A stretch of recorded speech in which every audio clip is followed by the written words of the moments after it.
Hey everybody, this is Odd Job Entertainment, and we're trying out 3.24 today. And a viewer was nice enough to comment that I probably need a pop filter. So here you go. I made one. I didn't design this one. I just found it on MakerWorld, but hopefully this helps with the plosives. Peter Piper pecked a pick up. Let's see. Peter Piper pecked a pick of pickled peppers. Right? Peter Piper pecked a pick. Okay, I'm just gonna pull it up on screen so I can at least read it. Peter Piper picked a peck of pickled peppers. Peter Piper picked a peck of pickled peppers. Peter Piper picked a peck of pickled peppers. I'm going to assume that this is working. I did a few tests. I tried blowing through it, and it does disperse the air quite a bit better than just blowing onto the microphone. So I think it's working. But you guys will have to let me know. Does this help with the plosives, or does it still feel like I'm breathing directly into your ear? But 3.24 finally hit Wave 2 PTU. So I am... Apparently I need to copy my account over. I don't... I wish that they didn't make it so that you had to redo that every single time. It would be so nice.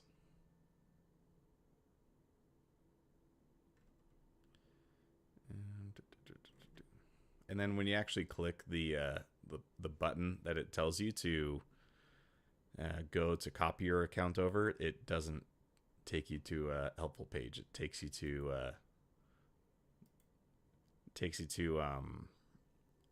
like the FAQ, which isn't exactly what I'm looking for.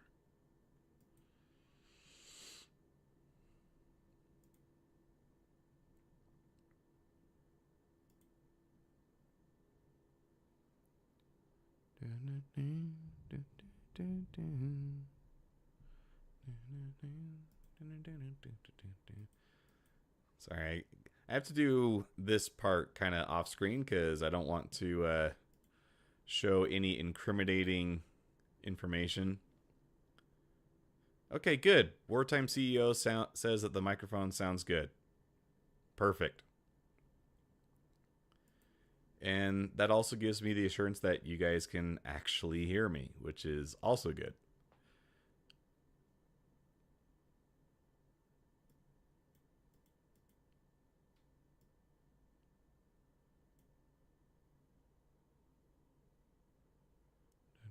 Okay.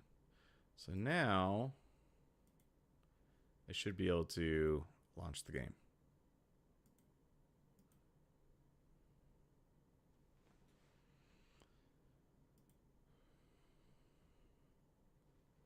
To configure your PTU account, you'll need to log into the PTU. Okay, but that's just... I don't care about that one.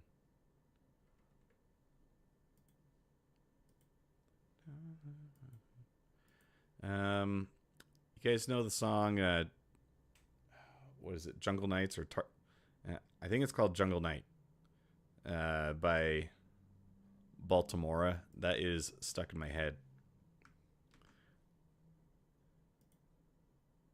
It's a good song, but gets old pretty quick.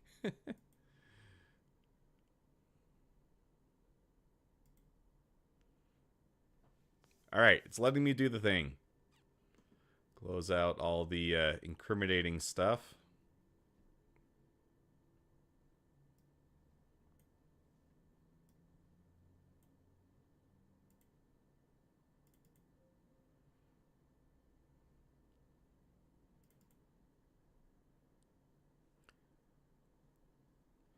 And then I can switch to... We've got this cool transition. Doesn't do a whole lot, but it's nice to have, I guess. Camera enabled. Enable FOIP features. No, thank you. No.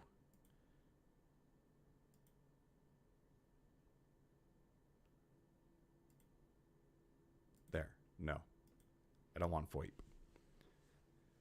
Cool concept, but the implementation isn't super great yet. So until that actually gets better, not really worth enabling, in my opinion.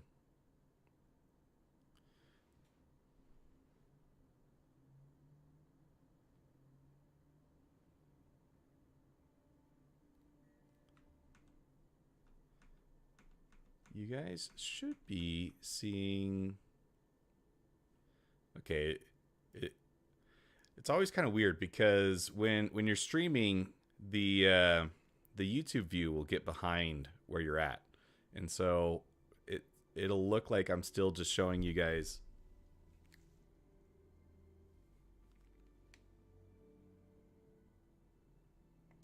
Helps if you turn your headphones on.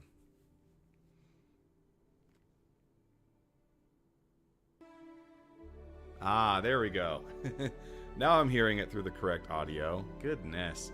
Anyways, like I was saying, when you're streaming, it'll show the YouTube view, and that's what I'm keeping an eye on to kind of make sure that things are looking correct. But it'll get behind, and so it seems like you're like you're haven't changed over. I should be able to load one, shouldn't I? Oh, but this is probably because it's in the PTU folder, not the live one. So let's try and get a good healthy Uton skin color. Which means that you likely have some European descent, a lot of Irish and Scottish, so you burn easily in the sun. It's definitely been my experience. Is not having all of your pledge ships in ASOP a known issue? It seems like every time they release a new patch, there's going to be some level of issue with getting all of your ships. So, kind of yes. But if you're just talking about the PTU, I wouldn't worry too much about it, because there's a lot of stuff that breaks. Okay, I want to get more of a reddish color. Oh, there we go. Maybe this area. Okay, that'll work.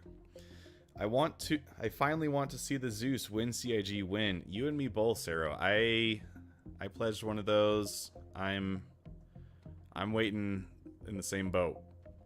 I want my MR. Hair. Let's see if they've got one that matches Odd Job currently. That's too disconnected. Let's try this one. No, too bushy. I'm looking for high fade with an 80-20.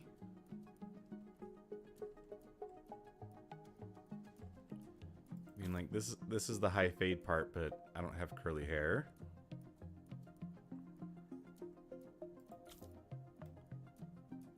That might be good enough.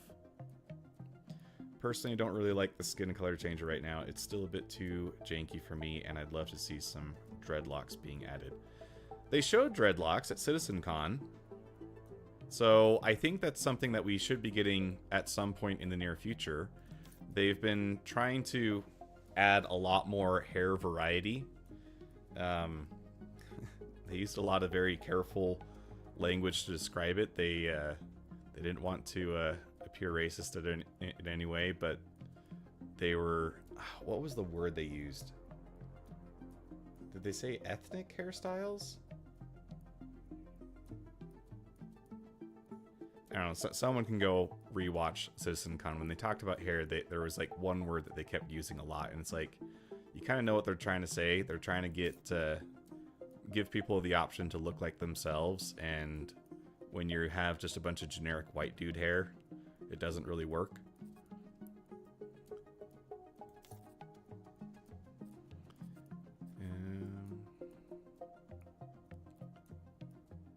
Something thereabouts. That looks all right. Think I'm gonna melt to get a reclaimer for XL hanger and then buy back when the patch comes out. I think I would actually recommend that you not do that. The XL hanger sounds cool until you have to run around it a lot. The common thing that I've been seeing people talk about is that, yeah, it's cool having all that open space, but then you have to use all that open space every single time.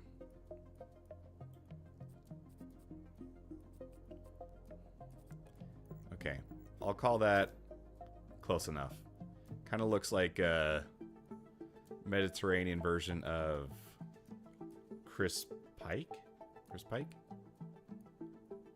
The one that's in Star Trek. I don't know, man. It's kind of gambling when talking about the CitizenCon things and when they'll be added. Oh, yeah. For sure.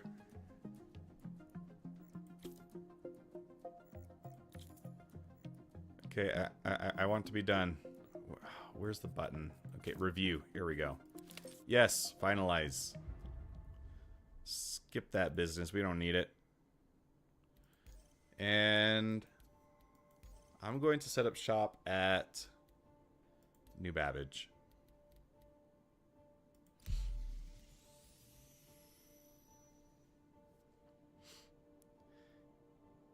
Yeah, I'm still waiting for a lot of the CitizenCon stuff to be implemented. And they talked about all kinds of cool stuff. And I feel a little baited because there's still so much that we're still waiting for. They said that they were going to have base building in before next CitizenCon. And technically, I guess there's still time for them to do that, but whew, that is a tough deadline. It's August. CitizenCon is October, right?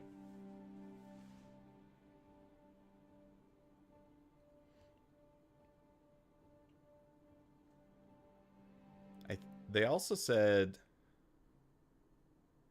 I might be misremembering this. Maybe they were just talking about the order of the ships that they were going to release, but I was really hoping for Galaxy by next CitizenCon.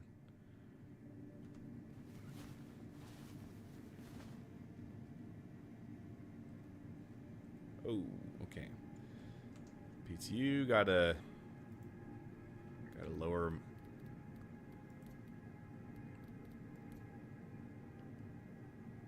You know what I need to do? I need to just copy.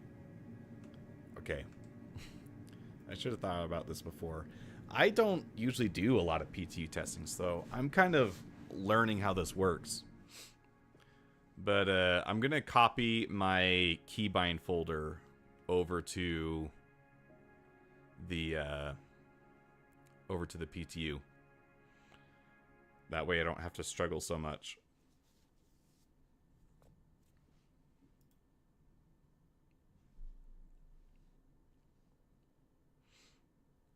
And that's going to be...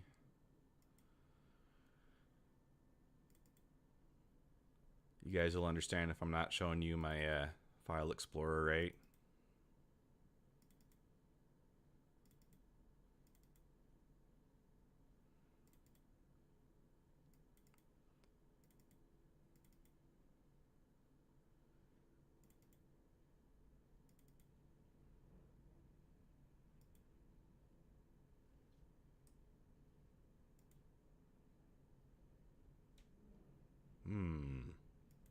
This might be an issue. I just checked my client folder and it's not there.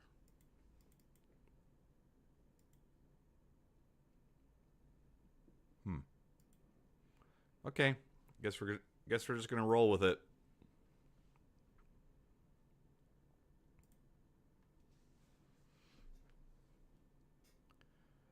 I thought they only said when dev will start with base building, said it wouldn't be one of the things that came out. Okay. Yeah, I could be wrong on that. Would have been cool. That's the biggest one I'm waiting for. I've got a Galaxy and a Zeus MR that are still in development. Would be nice.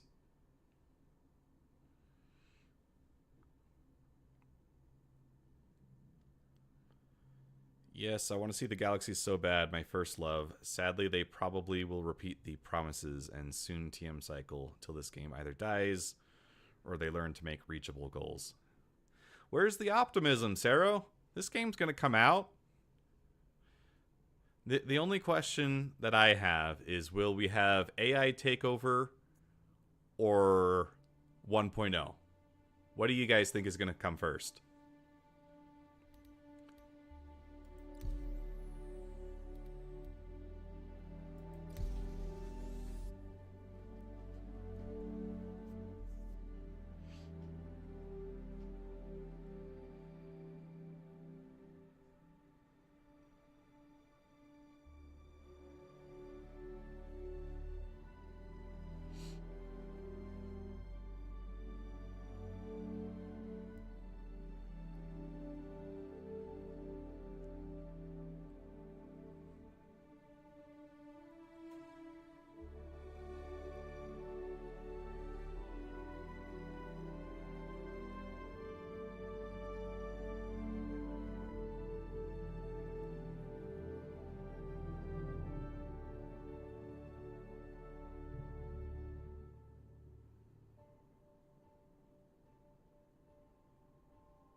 Come on, game.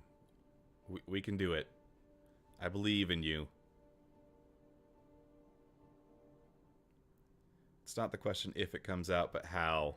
That will decide everything. A too early release would be an absolute disaster. That's why I don't really like it when they talk about 1.0. Yeah, I don't know. 1.0, I think they're just as aware as we are that it needs to be a good experience. Otherwise, it's a good way to just destroy any players coming into the experience. So I don't think that they would release that too early. I think that it's going to be a pretty good spot. We're the beta testers, right? So we're the ones that have signed up to suffer.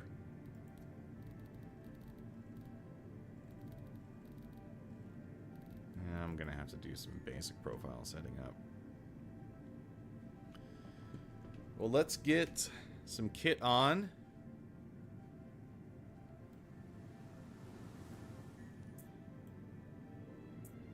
And they did announce that in this patch they were going to reduce the impact that the item banks have. I thought that they were going to... I thought when I read the patch notes it said that it was going to be filtered to just the FPS stuff, but there's clearly other things here, so that's kind of curious. Let's see. All I really care about at the moment, though, is just getting a tractor beam. And slip on some light armor so I can have a backpack. Actually, you know what? Let's go for the Xenothreat look.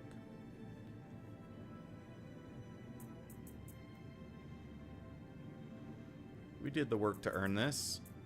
We can use it, and there's no risk here.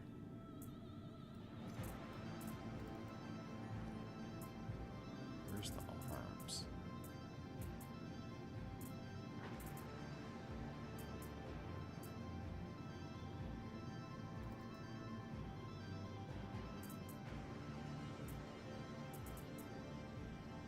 There we go. There's that one. Yeah, now we're looking kind of studly. Okay, we still got our tractor beam.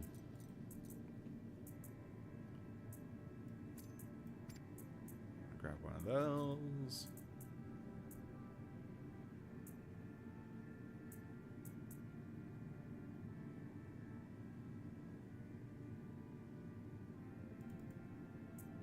Grab our purple Demico. And no ammo, because it is a fresh build.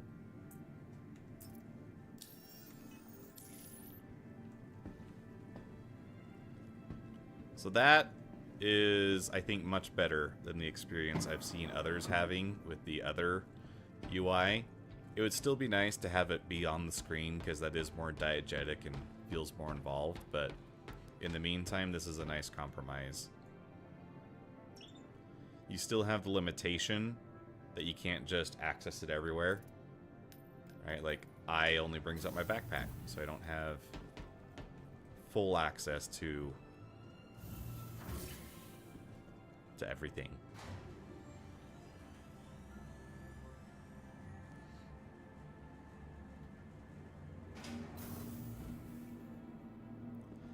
And let me know if you have any issues with the stream. I changed some settings between now and the last time we were streaming. We had some issues last time. So I changed some stuff to try and make sure that that doesn't happen again. So I'll be very interested to hear your feedback and if you guys have a better experience this time. I can buy ammo at Kelto, can't I? That is some exciting hair.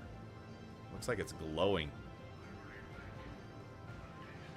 Maybe they're going for like a Storm from X-Men look. That's kind of what that reminds me of. Looks good. It's cool. Ah, here we go.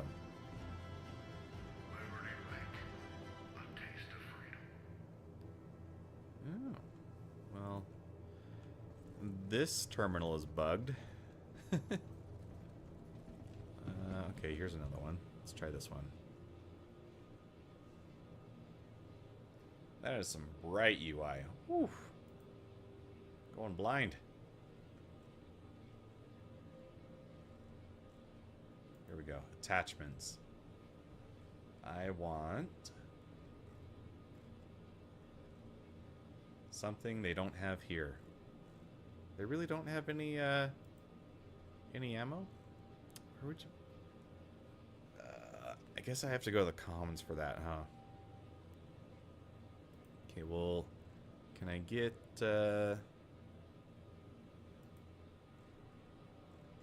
decorations? Let's try some of these out.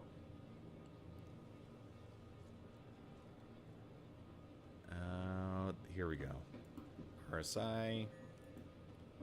Let's buy 6 of these.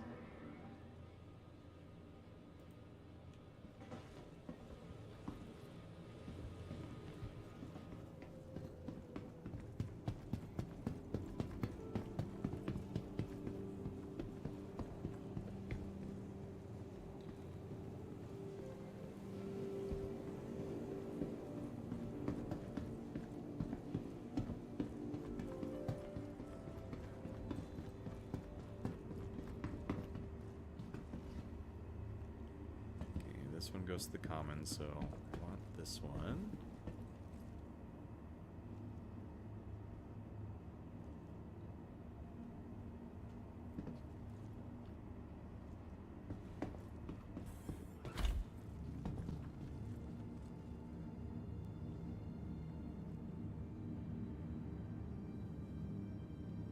Careful, doors are now closing.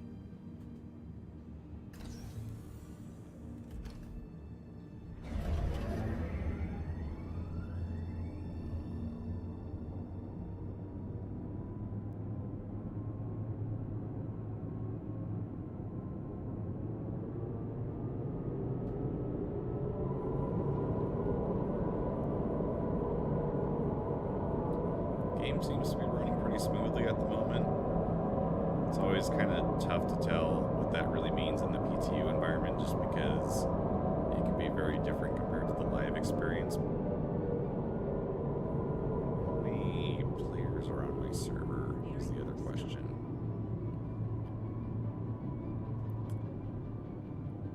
I'm gonna have to check once I get off the train.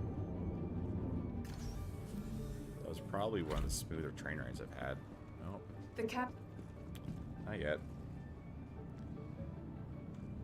We got one more stop. Careful, doors are now closing. So, I mean, it seems like a decently full server. Nearing next stop.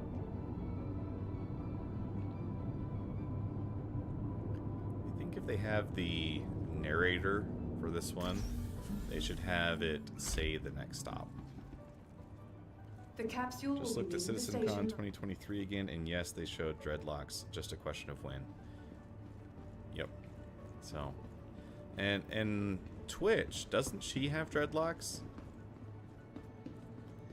So I mean, it's not that they can't do it, right? It's just, can they do it in a way that is performant and looks good when players are controlling those characters?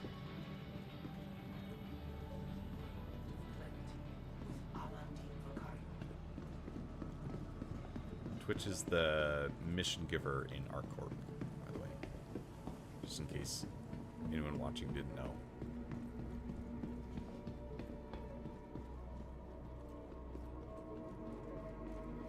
Okay, they're a bit stuttery, but at least they're walking around.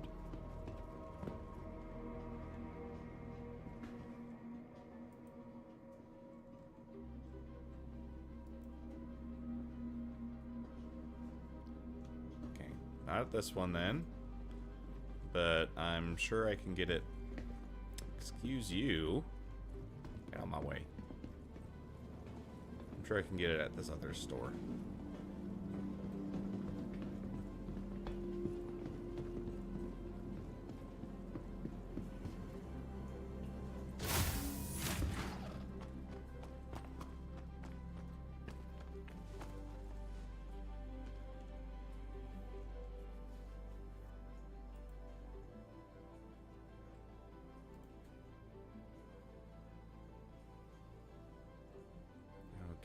Demico LMG ammo. Where are you at? Here we go.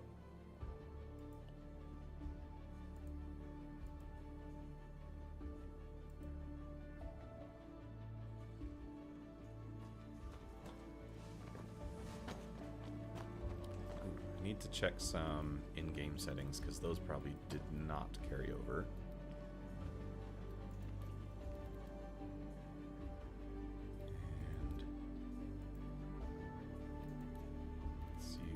Some good old DLSS, that'll help with things.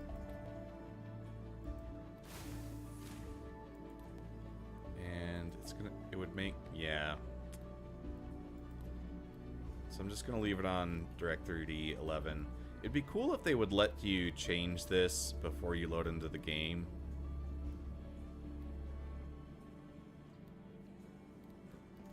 And drop gamma down a bit, increase brightness slightly, and contrast.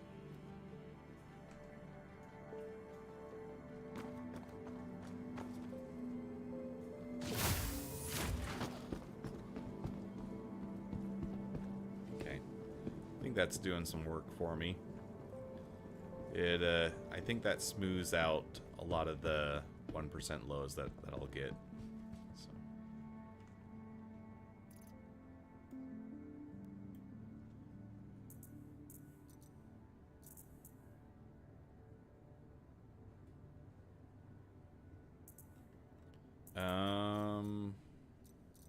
Oh, here we go. Ammo.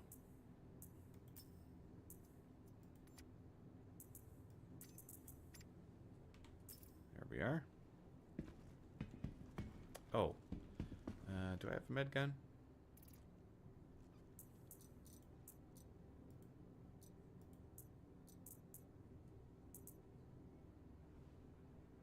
No. I do not. Surely I could grab some Hemazol from here, though, right? That'll probably be good enough for the meantime.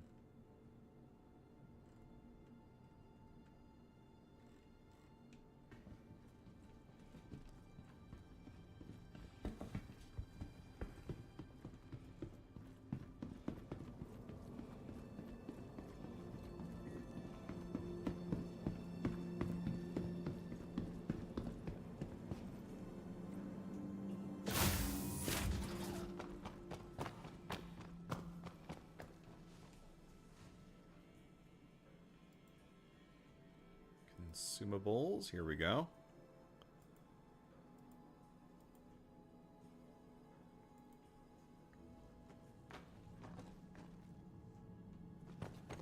I almost instinctively hit I to equip those. So I am going to have to unlearn that behavior.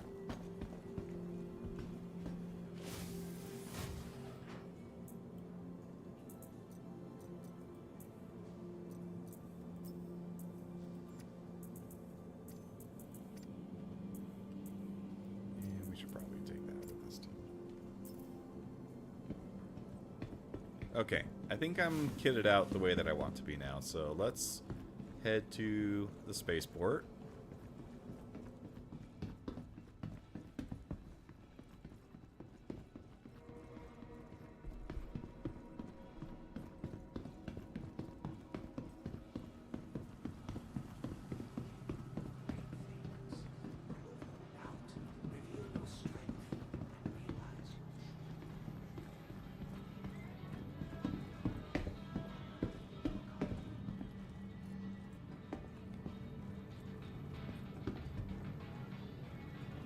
Has this place always played music? Is that just something that only works with servers working well? I've never heard music playing here before.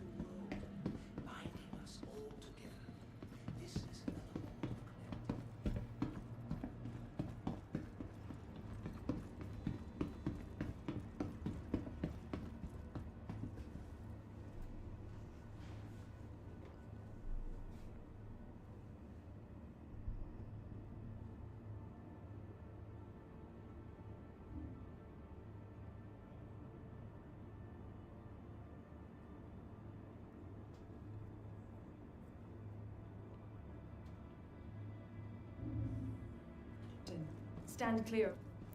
The doors on the tube are opening slightly before the train actually gets here. So you've got a brief window where you can jump through the doors and impale yourself with the Doors are now closed. bullet train.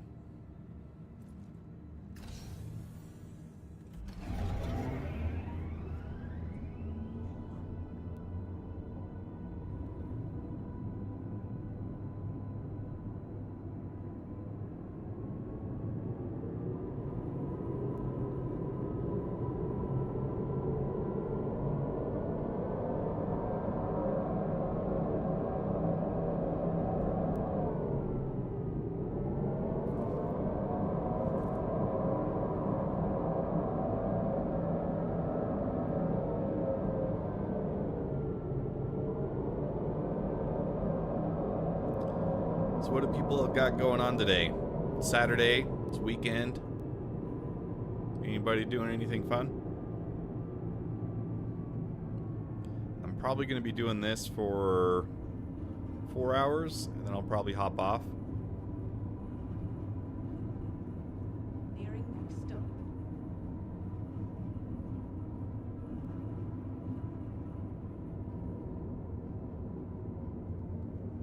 We got some... Ooh, you know what I should do? I should open up my window just a little bit so I can get the... We got some rain going on. I could be smelling rain right now, and my windows are closed, so I'm gonna fix that.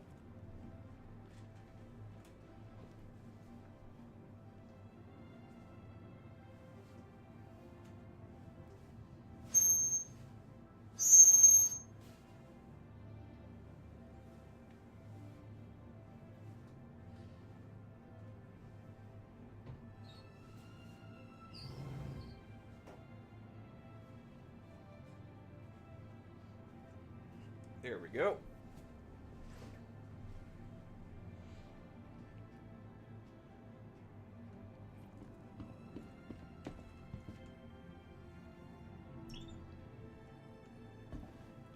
I actually really like rainy days.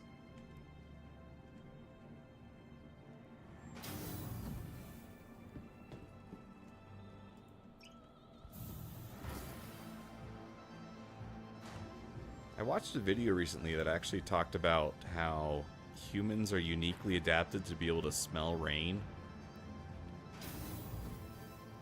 And the theory is because our brains require so much more hydration than other mammals, that we evolved to be able to smell rain better, to be able to find fresh water sources. I'm going to get rid of the music. It's nice for like the first 15 minutes. And then it starts to feel quite a bit repetitive.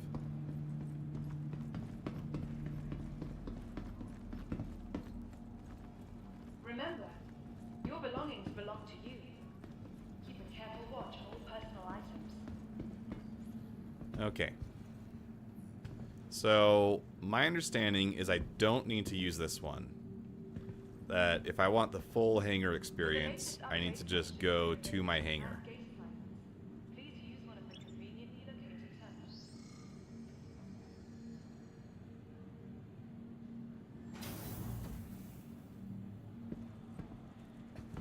McCool's large hangar. Here we go. This is my first time seeing the hangars in person, so I'm pretty excited.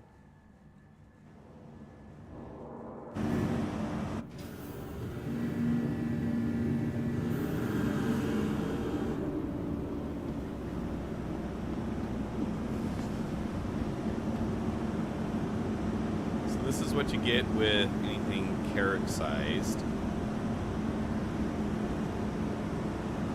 You're not going to get the XL with the carrot, but you do get the large. And let's see. It'll be nice when you can bring up ground vehicles on the cargo elevator. Yes. I'm quite sad that they reneged on that for the time being. I hope that they go back to that. I know they talked about it being a limitation of what they can do at the time. But yeah, bringing them up on the freight elevator is going to be a lot nicer than having to use the hangar for ground vehicles. Okay, where's the terminal for pulling up ships from here?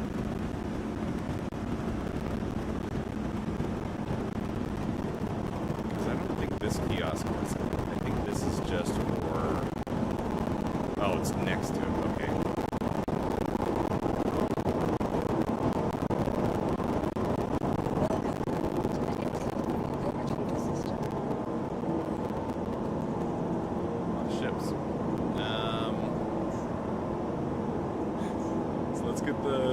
Pulse pulled up, and let's see. Man, I do not have any good ships for testing cargo at the moment because the Carrack is not the one, fam.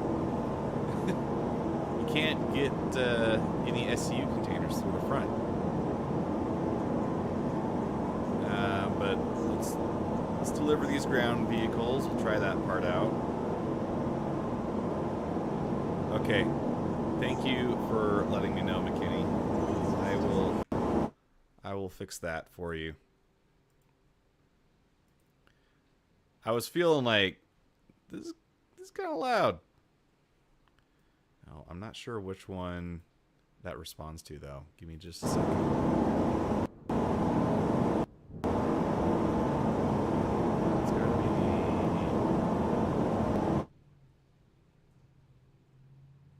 It's gotta be this main, right?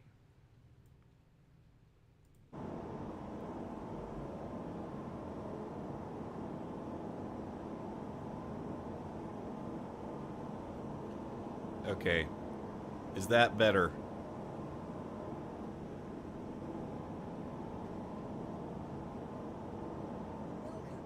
Okay, alright. Good to know.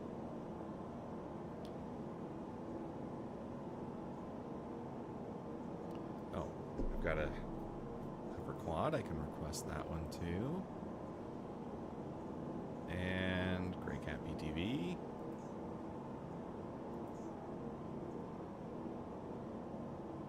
And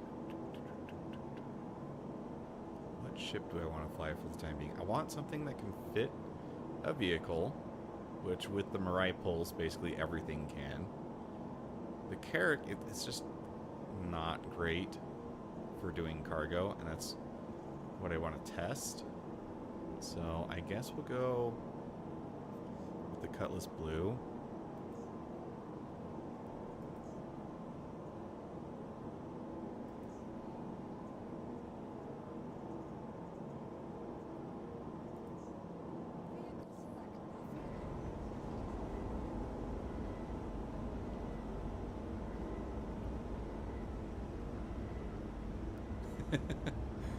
Oh, man.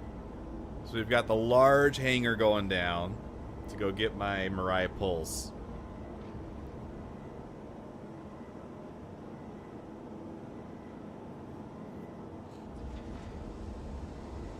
Okay, and the doors close.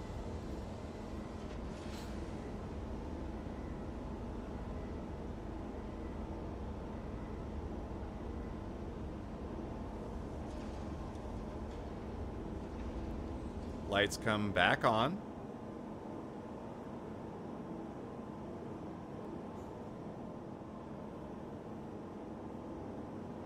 Lights turn back off. Oh, man.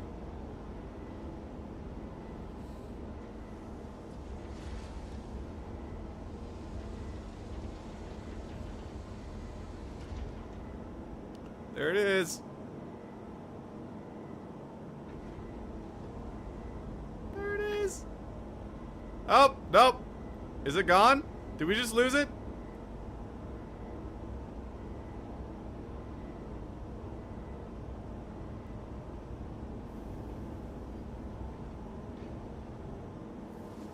Oh, don't worry, guys. It's back.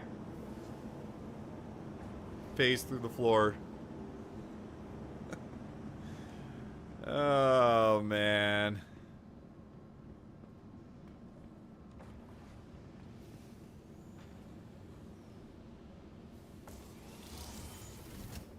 Oh, that's not actually what I wanted to do. I wanted to... Here we go. Enter the pilot seat. Just let me slip my leg underneath.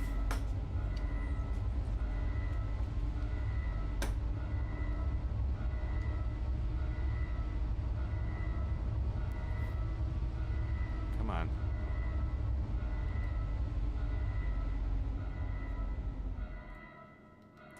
Oh, it's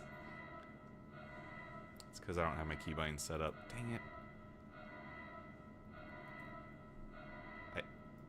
That's sound from someone else's hangar.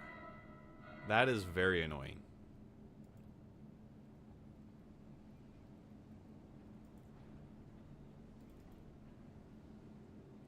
So we set that to pitch.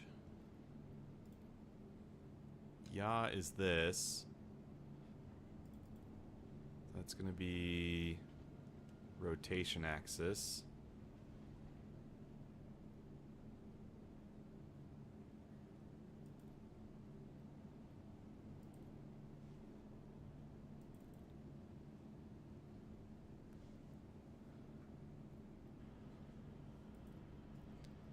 Roll is going to be z-axis over here.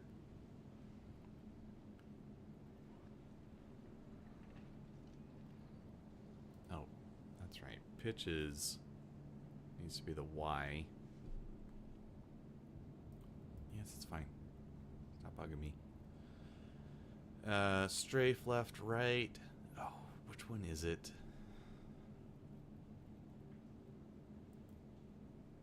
I think it's this one that you do.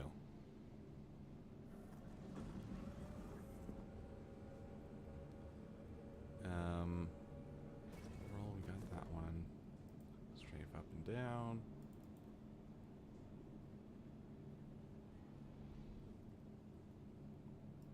Throttle forward back.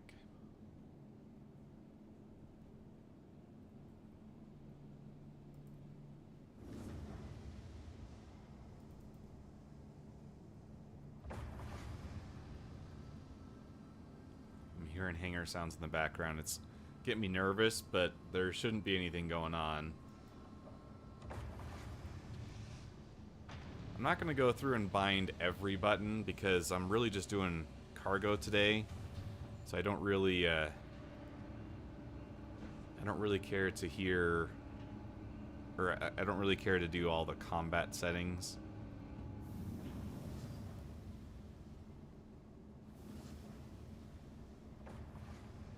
Oh, it's full open now? That's cool. I do want this.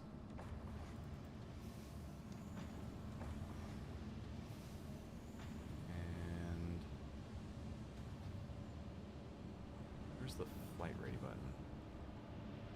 It's going to be in another category.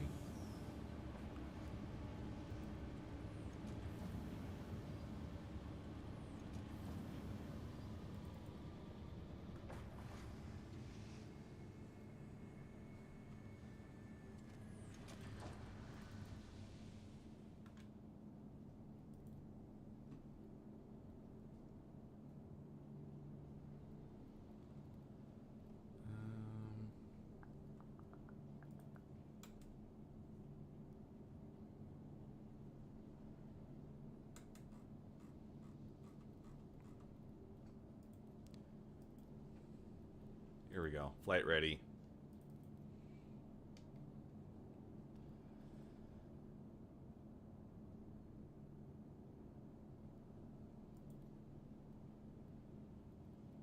Let's see. Where is... What category does landing gear fall under?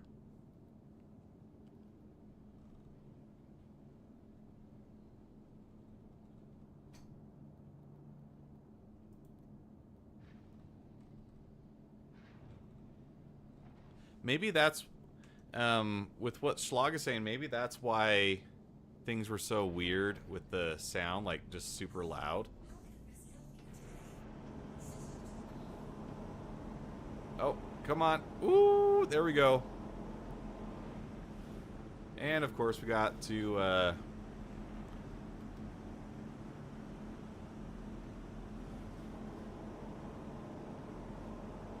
that's not right. That's right. Why? It feels like, oh, jeez. Okay, let's get that fixed real quick. That is clearly not correct. I need to, do the, inversion.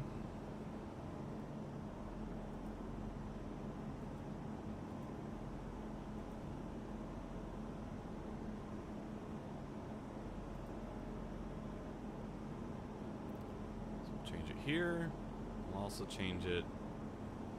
This one, so it doesn't matter. And they don't give you a way to clearly know which joystick is which. So I always just end up changing them both.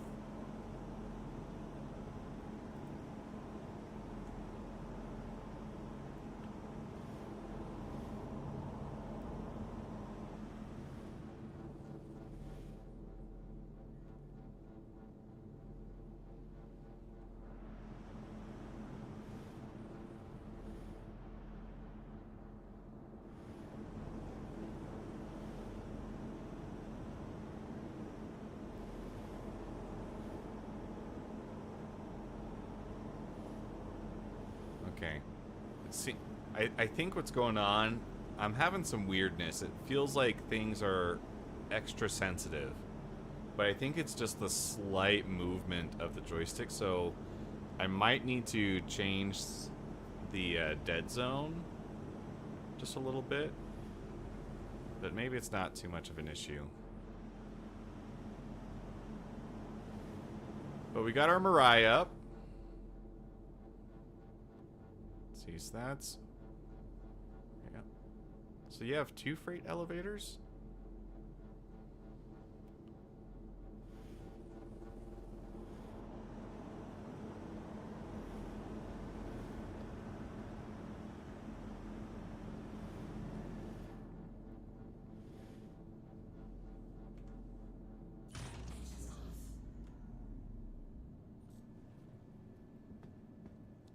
Okay.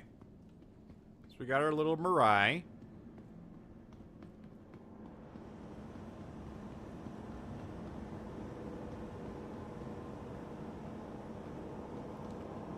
And then, since this is going to take forever, let's get the Cutlass Blue called up.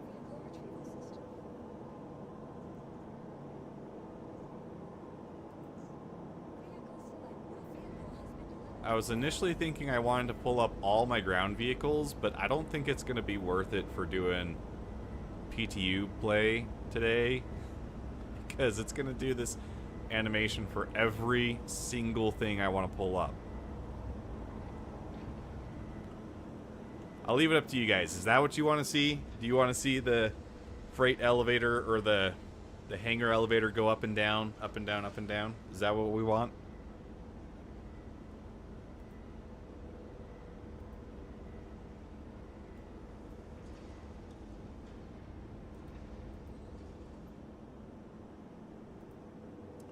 Come on.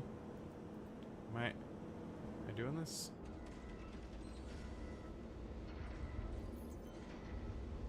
Do I need to send it down so I can access the warehouse? Is that what I need to do?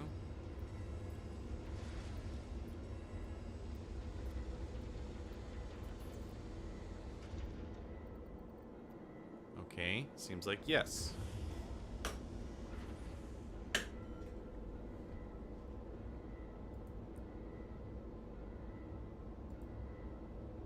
Okay, so you can just go and click to highlight it.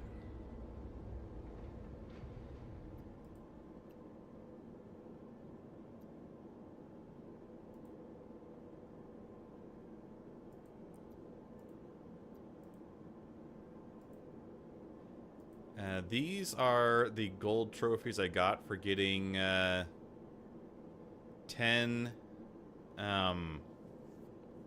referrals. I've never actually seen these myself because you could put them up in the old hangar module.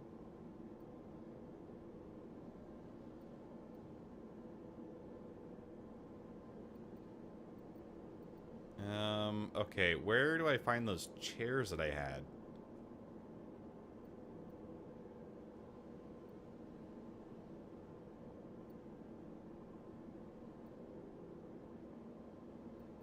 Maybe.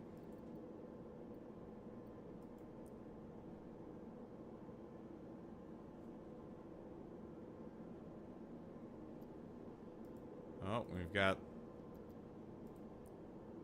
Okay, it deselected everything that I had highlighted. It's not stellar.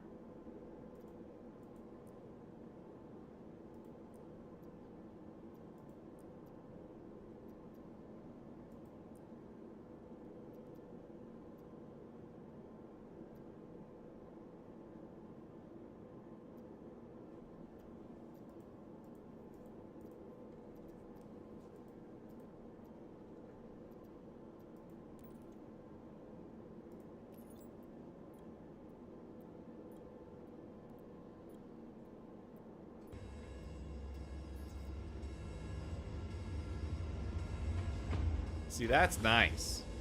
This one's nice and fast. This one, slow as hell.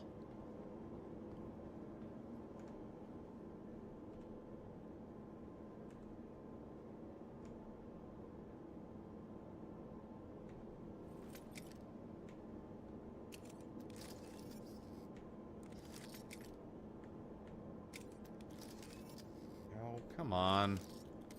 There we go.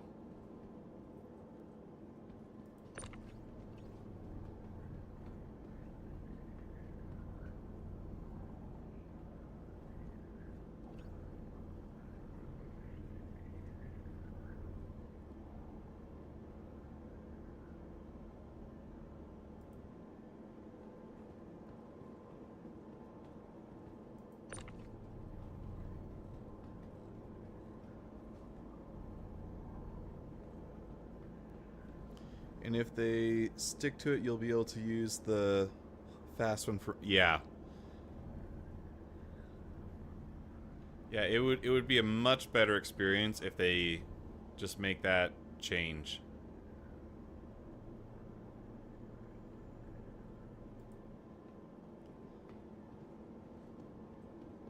Here's another change that they could do that would be a massive quality of life improvement. Is multiple control modes for tractor beams.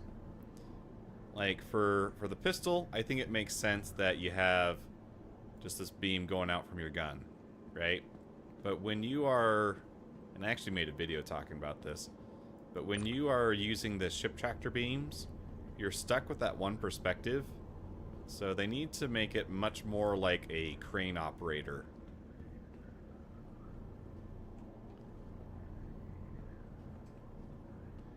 Let's see. And then it would also be cool if these chairs, or like if this area that I'm walking around, it'd be cool if this had kind of a cargo grid. At least the same functionality where you can do snapping and have that be like something that you can toggle on or off.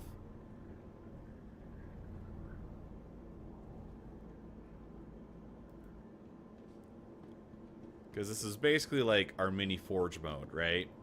So we want this to feel like a somewhat competent level editor.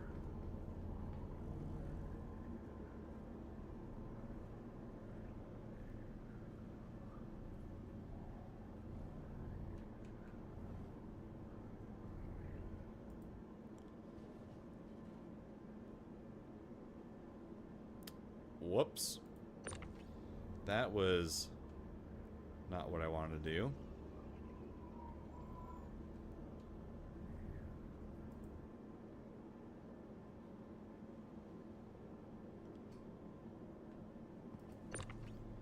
Now I'm debating how much I care.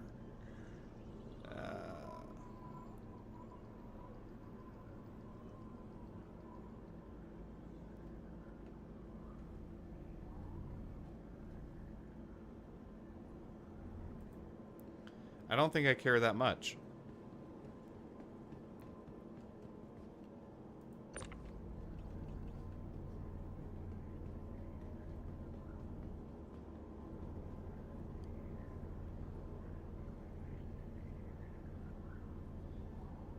Just dragging my fish tank across the floor, as one does, right?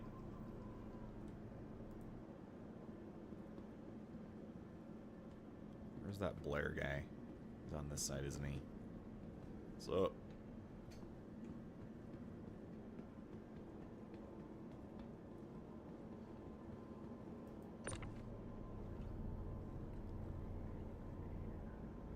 And...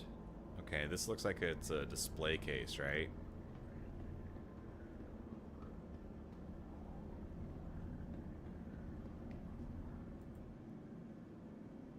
Ah! It almost attacked me.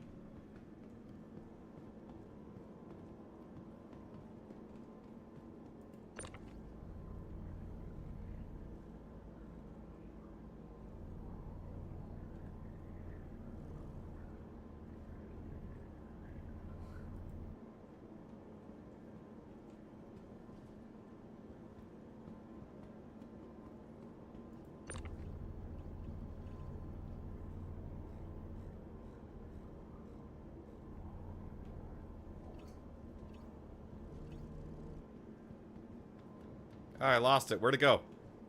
Crap. Oh, it's right here.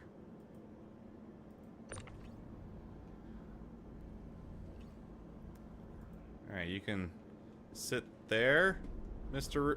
No. On the chair. On the chair. Now it's stuck. This is not good. Where'd it go now? One more time.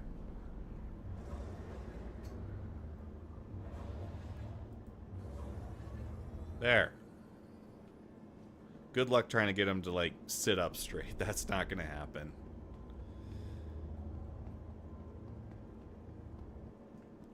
I think I just... Oh, that's right. That's another setting I need to change. I think I just want to look at these. I don't think I care enough to, like, display them.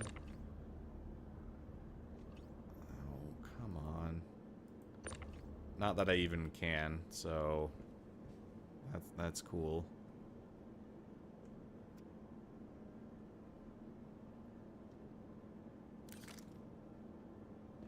All right, neat. Okay, I'm gonna change that keybind while I'm still thinking about it. Keyboard or mouse. Movement, EVA, here we go.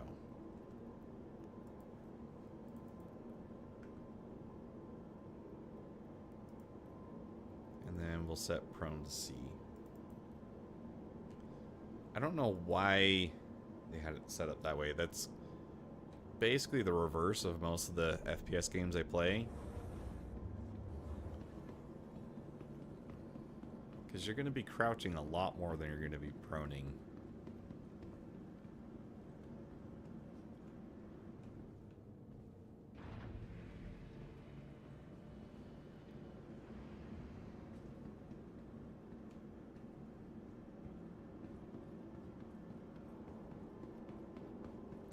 Oh, I just remembered. Didn't they talk about how they made more ships rentable, didn't they?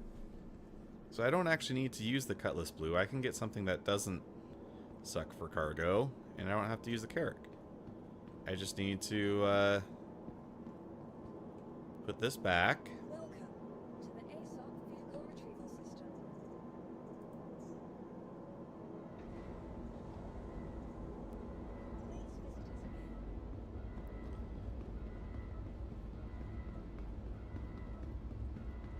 again. I picked up these chairs from the Kelto. So I know Kelto sells them.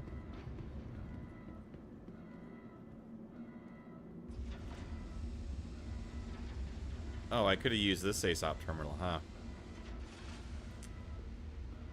Totally missed it walking in.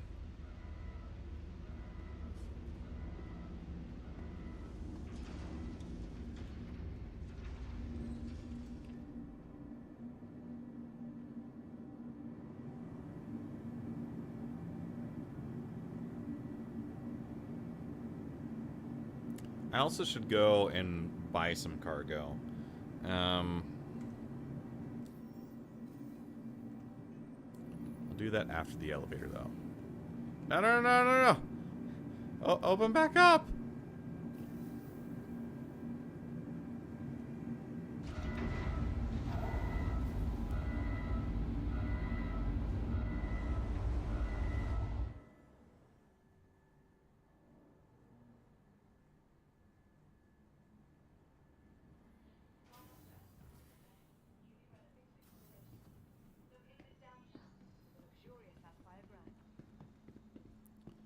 Okay, yeah, they do ship rentals over here at the Regal Luxury Rentals.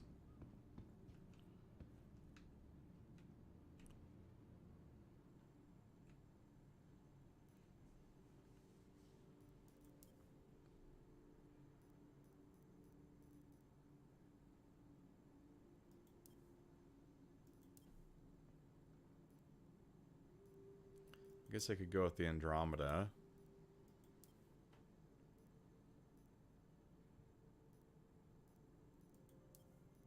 Yeah, let's just do that. Rent this.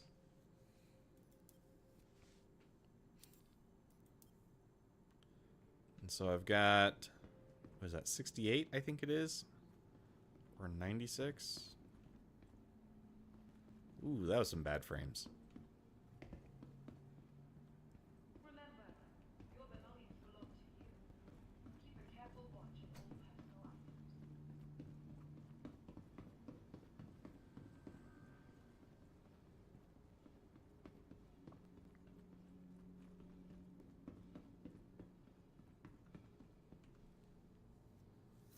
Let's go buy some stuff to put on it.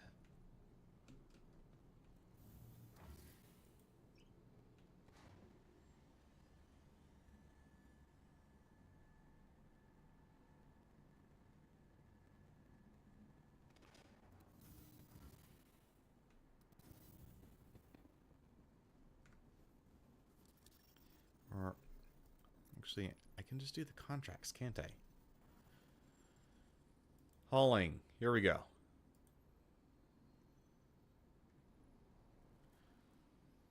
Collect quartz from Port Tressler. Deliver 11 SU to Greycat Stanton for Production Complex A. For 13K. That's not... That seems like a pretty good price. I know that they bumped it up. Because it was like 4K for the initial ones.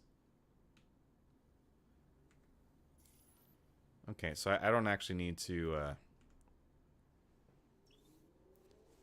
I don't need to go to the PTU or whatever it is. I just need to go back upstairs.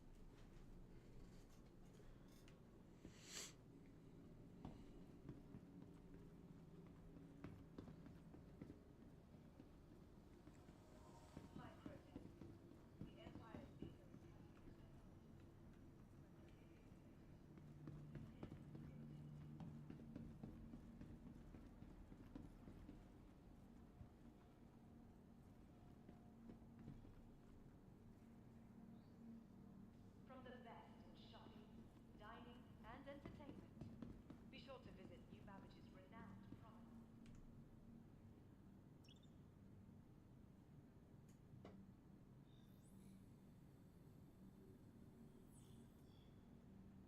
Looking for a good time? If you haven't already, I put some tips for hauling in 3.24 in the Discord. Okay, I'll have to check those out.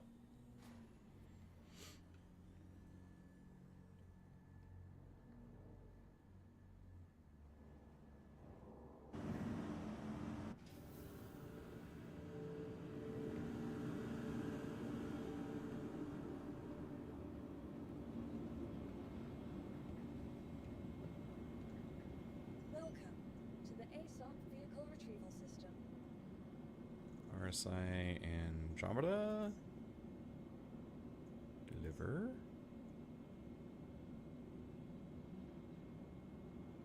Just know the mission will try to give you the largest box type possible, so junior rank missions often have 2 to 3 32 SCU crates, which invalidated my Caterpillar and Taurus. That would be a problem.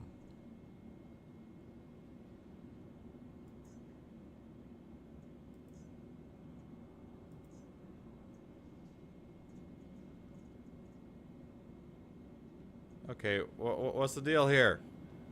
Goodbye. It's not letting me Welcome. deliver Welcome to the ASOC the Taurus. Vehicle Retrieval System. Okay, now it will. Vehicle select your vehicle. Please visit us again. Goodbye.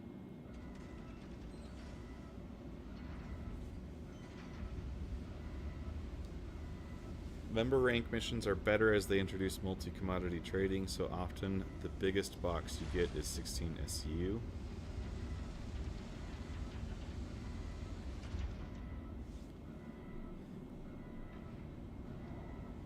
Yeah, it's kind of counterintuitive. You, from a dev perspective, I can see the value in thinking, wow, well, players are definitely going to want to use the biggest box because they don't want to have to load it them forever, right?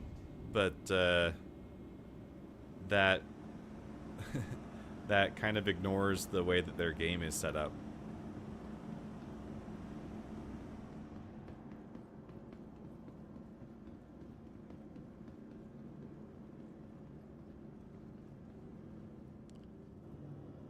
Okay, where's the button on this thing? There it is.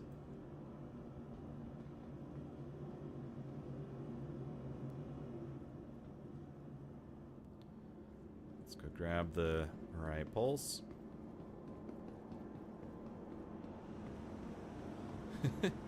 Can you take multiple trips though?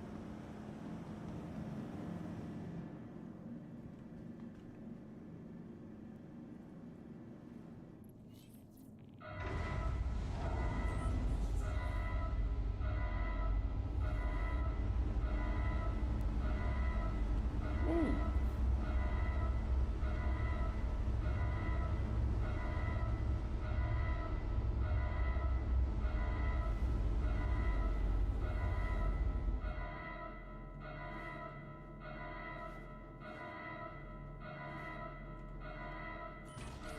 The Mirai is super fast acceleration, so it can be kind of wild to control.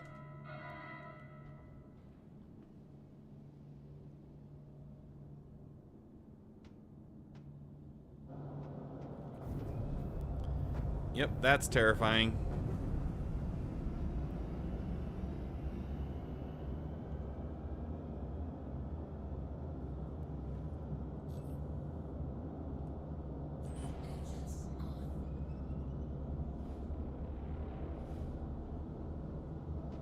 Whoa, whoa, whoa, whoa, whoa, no, stop! Please do not destroy me.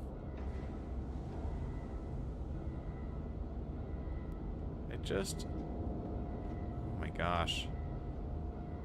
I just, ah.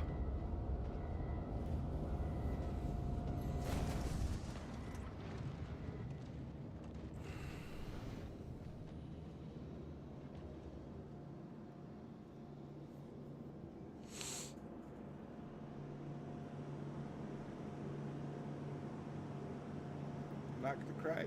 I'm not gonna cry.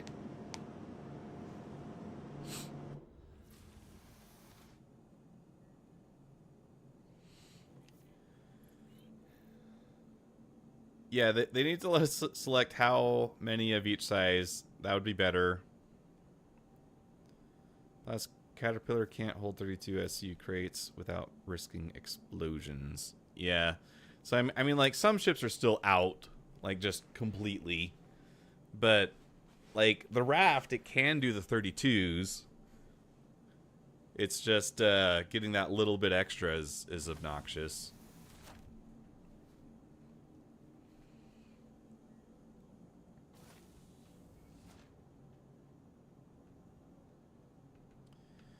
All right, well, we almost did it.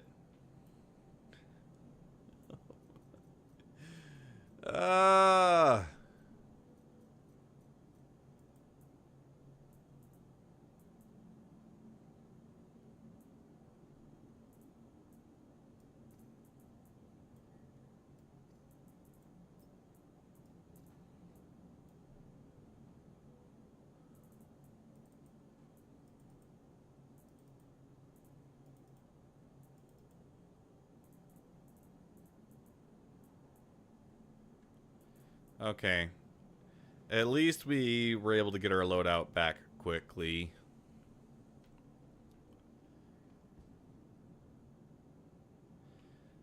Yeah.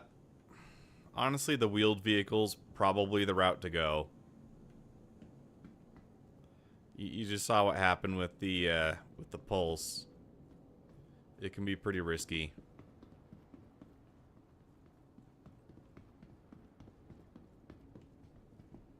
Need to go downstairs.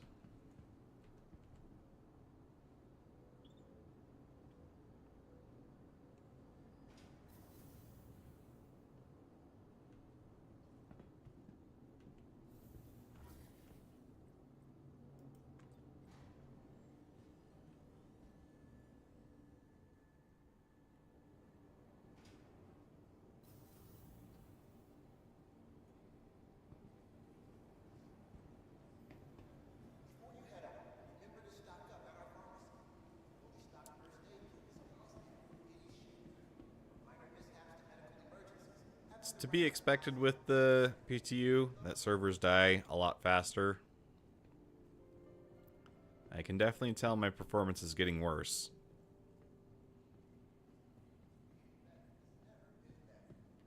Though it does seem to be at least a little location dependent.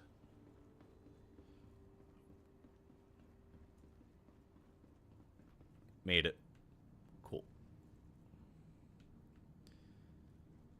But that motion blur is not the stream. That is what I'm seeing too. It's pretty rough.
station momentarily. Okay, spaceport this way.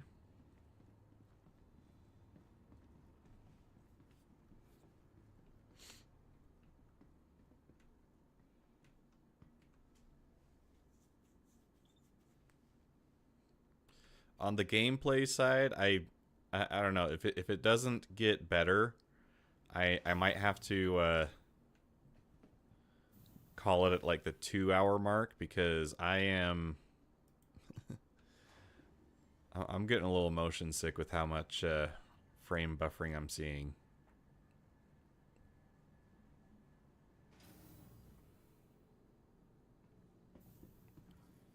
We might go to do some reacts of some Star Citizen official videos.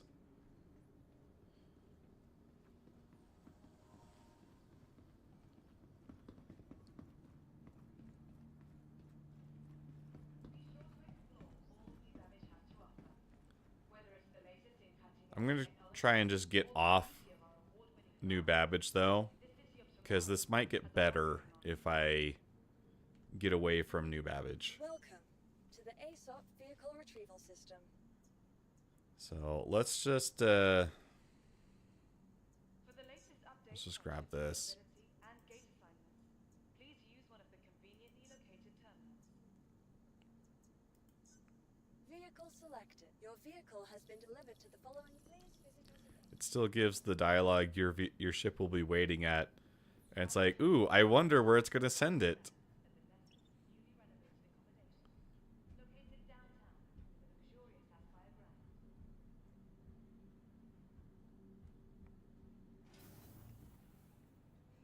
Could it possibly send it to McCool's large hangar? Microtech, the Empire Fleet of cutting-edge technology.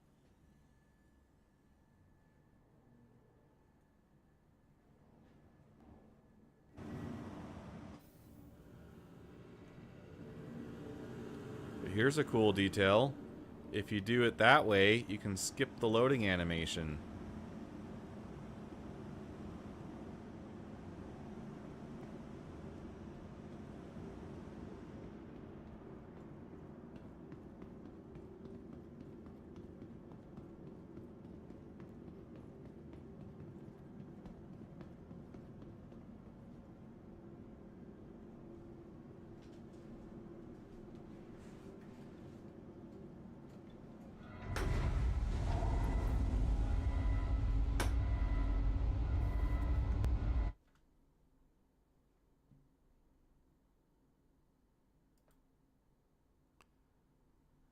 Had to put my game on borderless because I was having optical graphical flashes.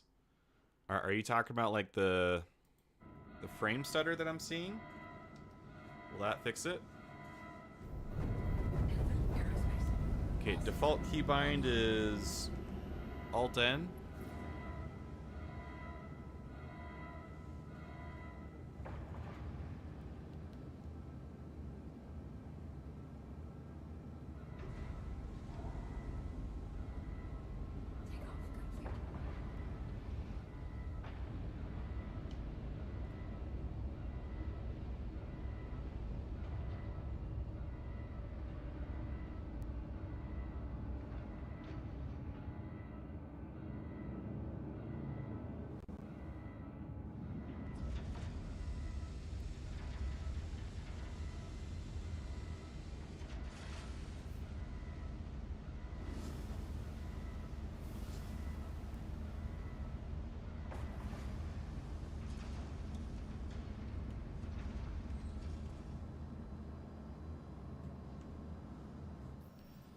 Okay, we'll go for a little reliable.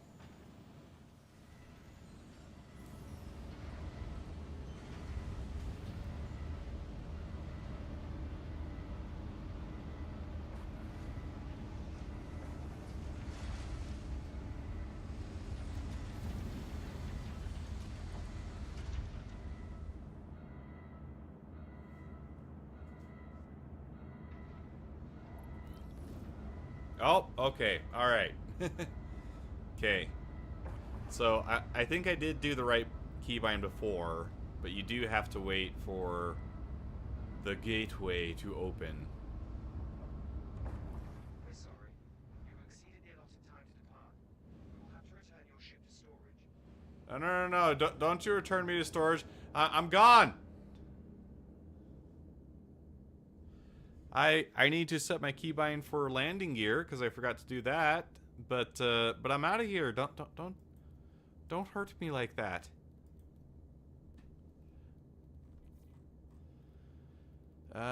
Flight movement. Landing gear. Landing system. Landing system toggle. That's what I want. And then I also noticed that my inversion for the up and down is wrong, so I need to fix that.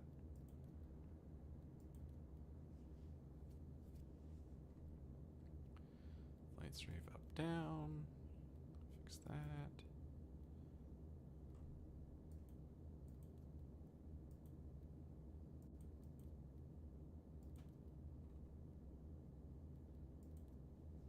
Okay. I think we should be good now. Oh, gotta fix the roll. That's right.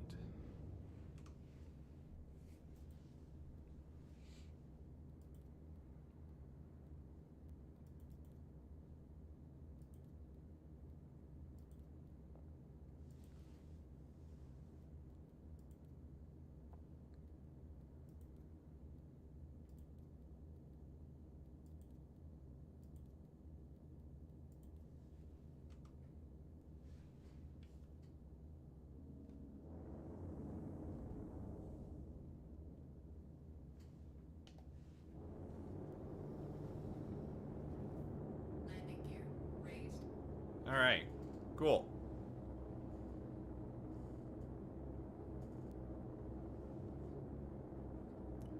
And I need to give myself the cycle camera view one.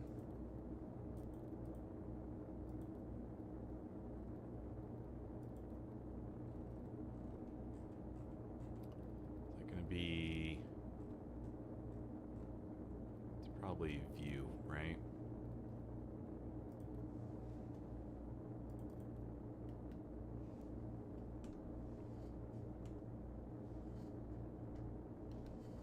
There we go.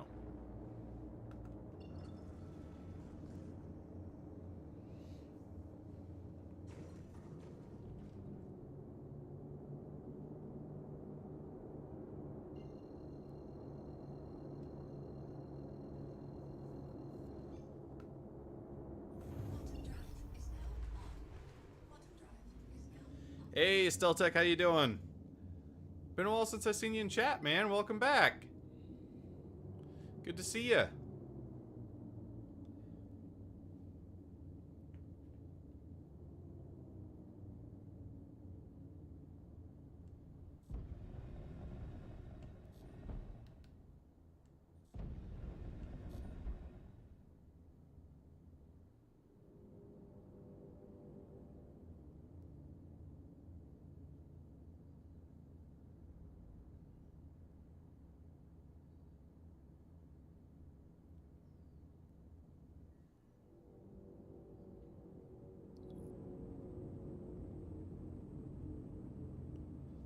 Oh, you're talking about Ship Showdown? How's the 600i winning? I mean, it's a cool ship, but it's a terrible experience.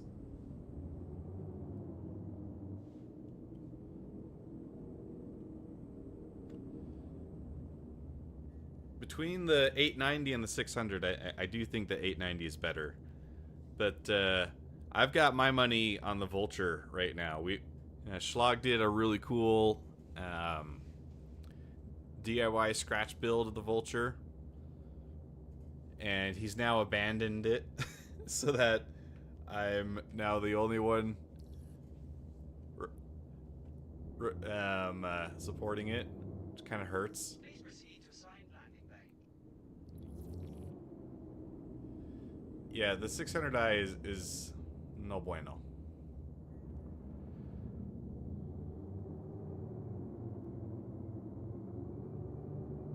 Got to be kidding me.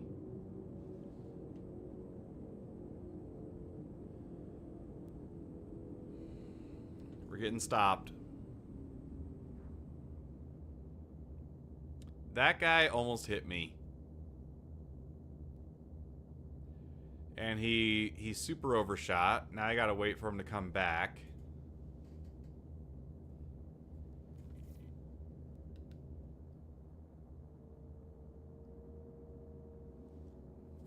Let's dance, Mitch. See how agile you are.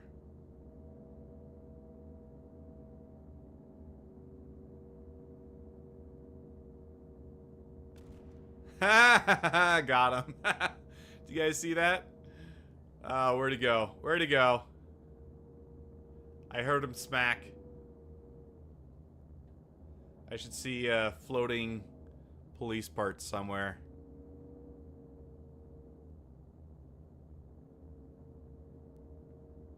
Ah, there he is! Ha ha! Alright. Back to our regularly scheduled programming. I guess he couldn't keep up with me.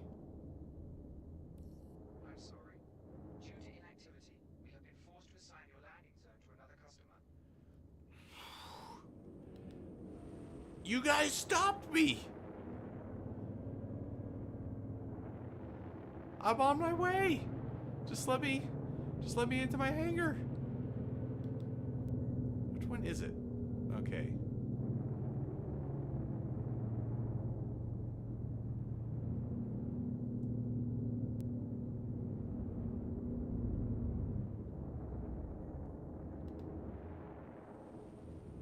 Ah, you've...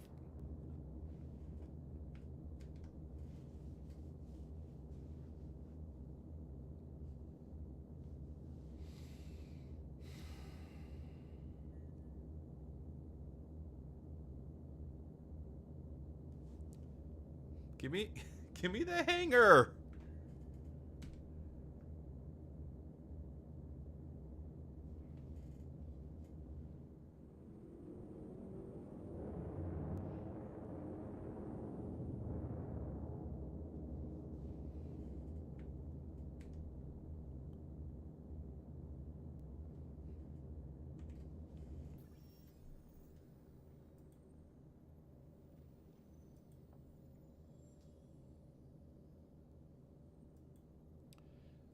We might be having some server issues. We might be changing over. Because it seems like they are not answering their phone.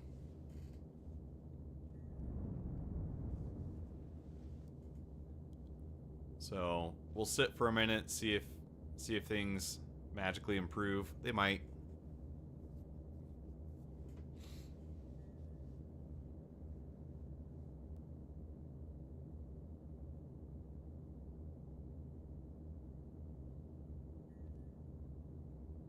Yeah, it looks like people are saying the same thing in chat in the game.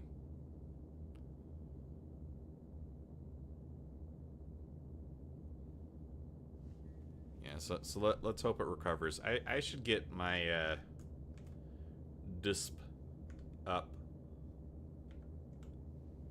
Yeah, there we go. We got the server error. Come on, baby. You can do it.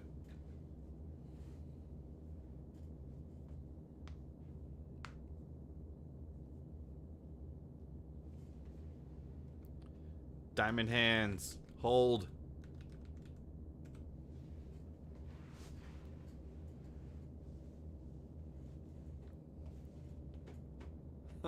Hodl. Yeah. Someone picked it up.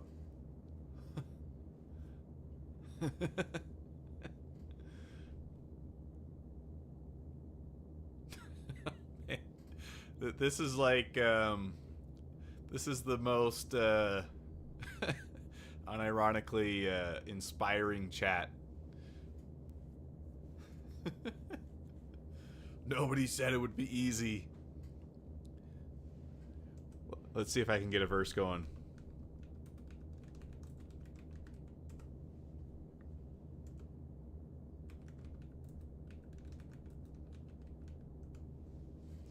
It's about drive, it's about power. We stay hungry, we devour. Put in the work, put in the hours, and take what's ours. See if someone keeps going. We got all kinds of references here. Stay on target. Stay on target.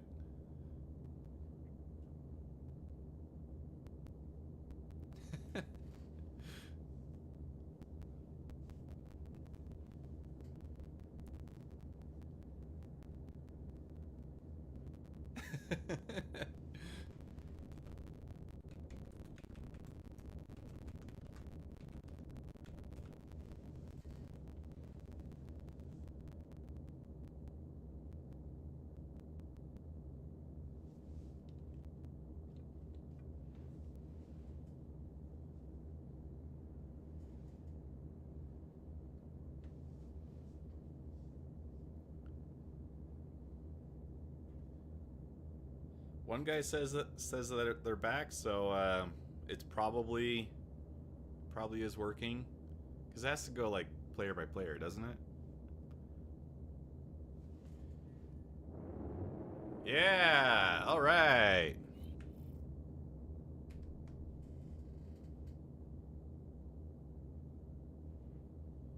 Please give me a hanger now.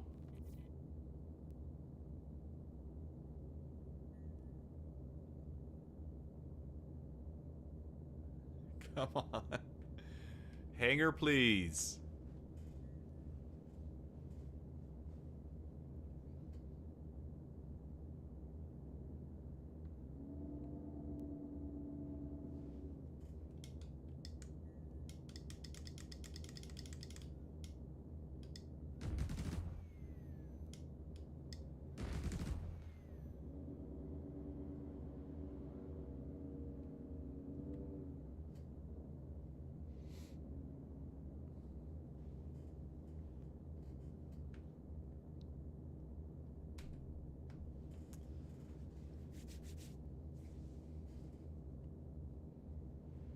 What's the server FPS at now? We're up to 11.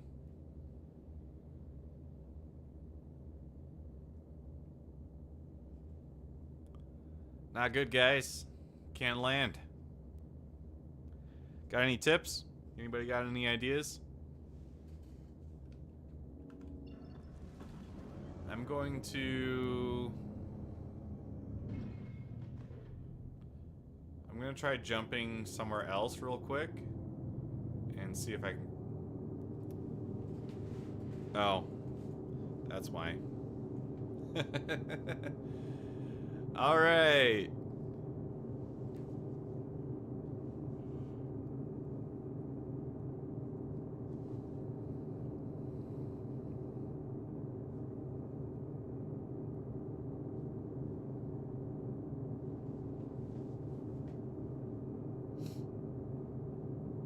In 45 seconds, ads will run shortly for some viewers. Thank you for your support in watching those ads.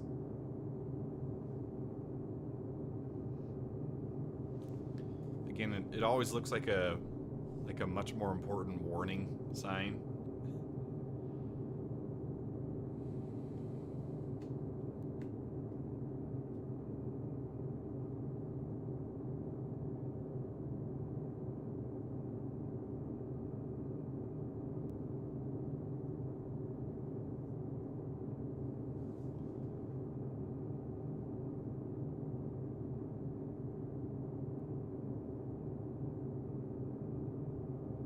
If all of us will have a massive group heart attack soon. That's not a very inspiring there, Tiberius. Why would you say that? Why would you put that out into the universe?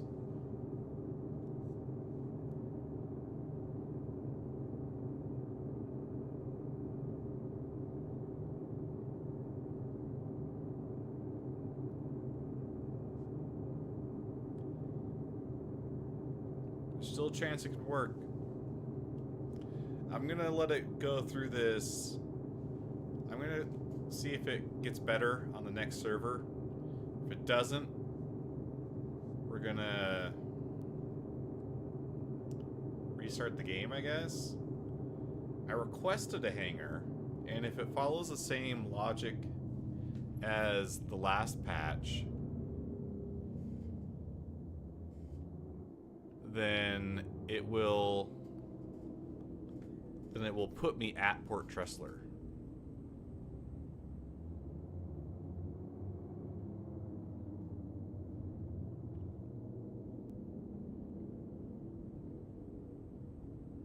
Okay, let's jump here though,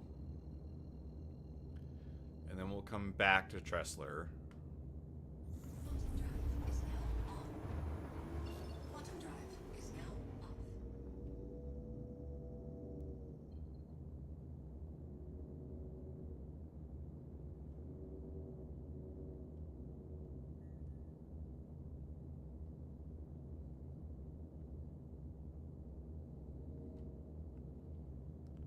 Feeling better. I'm still getting some frame hitching.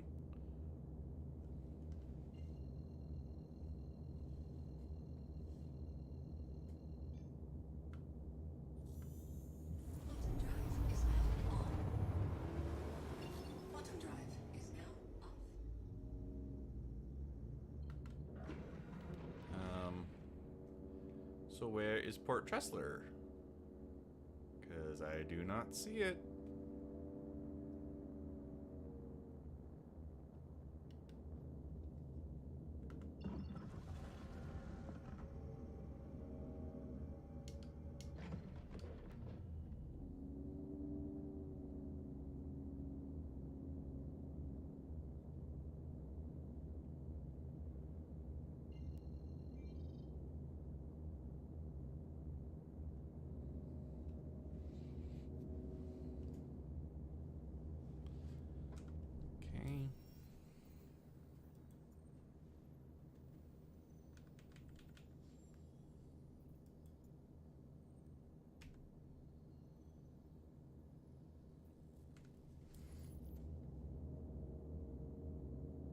Oh, there it is.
I think we're stable again. Nah, we are not stable, sir.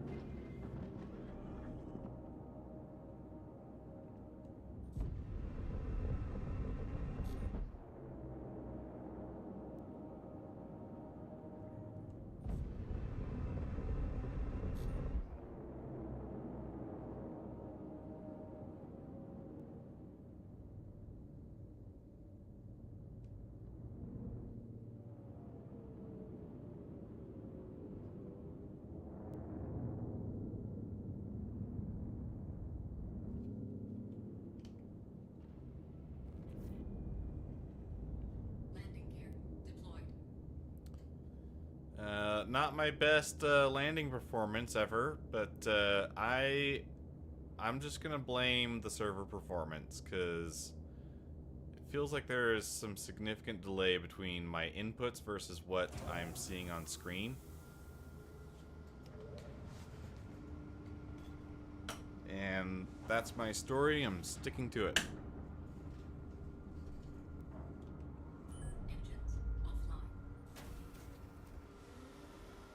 Alright, we made it to Port Tressler. This is progress.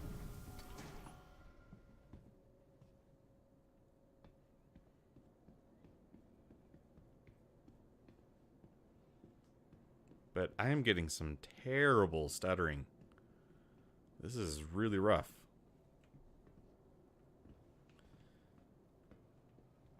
So in the large hangar, you have your terminal here. Where's the...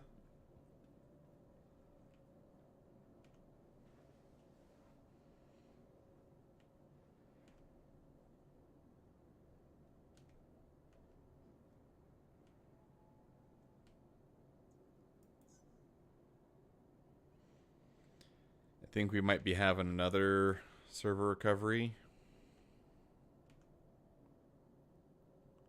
Server FPS is at 11, though. Well, let's try... There it is. Yep. Screen's not working. Pretty good sign. Okay. I did 2 cycles. I'm going to try joining a different server.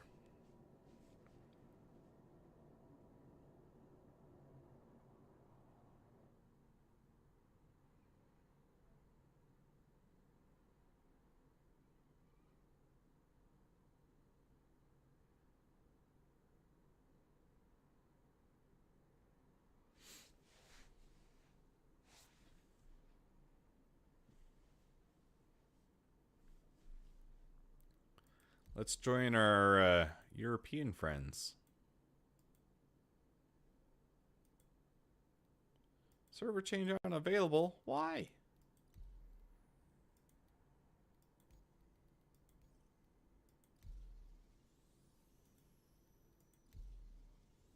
Okay, can't join session because it is full.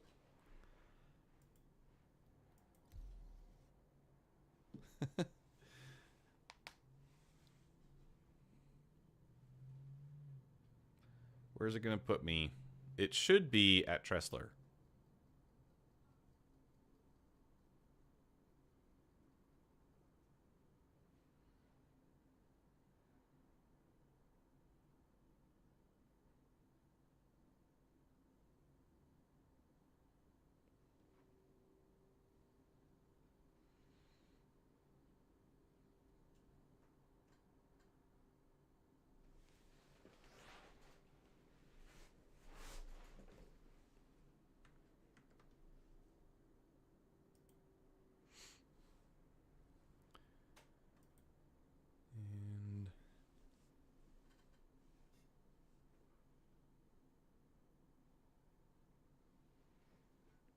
And are we stuck in a loop?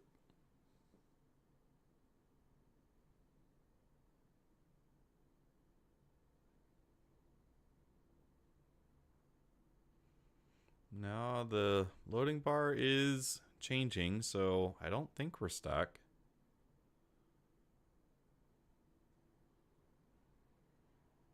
It's not going at a constant rate. Might just be taking a minute.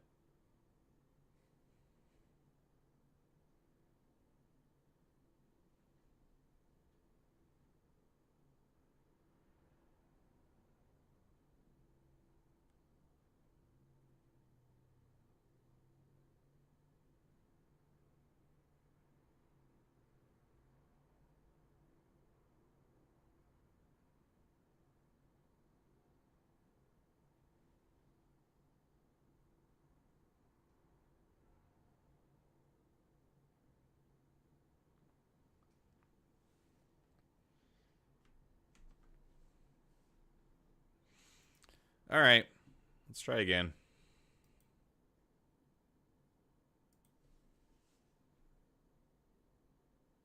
Alt F4 to the rescue.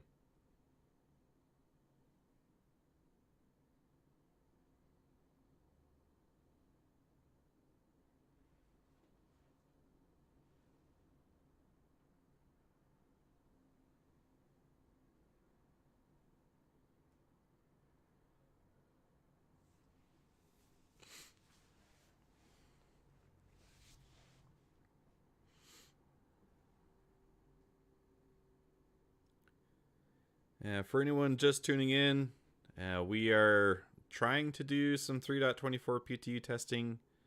It's pretty rough at the moment. It is, it's not been a good experience. That's to be expected with PTU. Based on the experience so far, I think we're still quite a ways out before we're going to get a PU build out of this.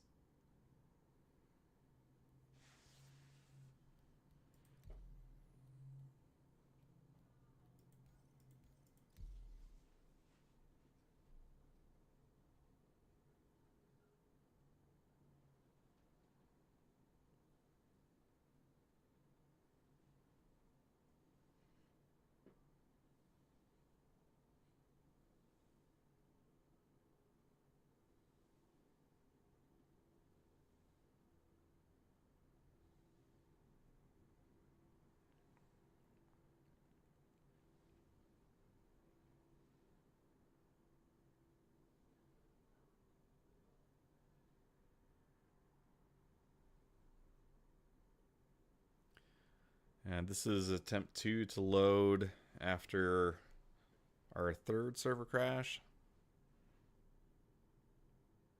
So we're trying, but you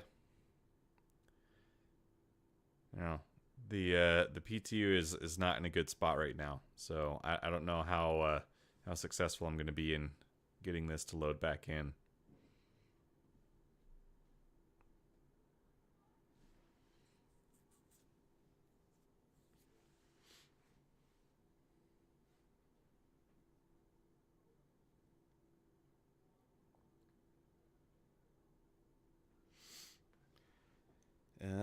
I'll give it 15 more seconds, and then I think we might just switch back to either playing the live version and continuing our 0 to hero run, or I wanted to go through the last Inside Star Citizen.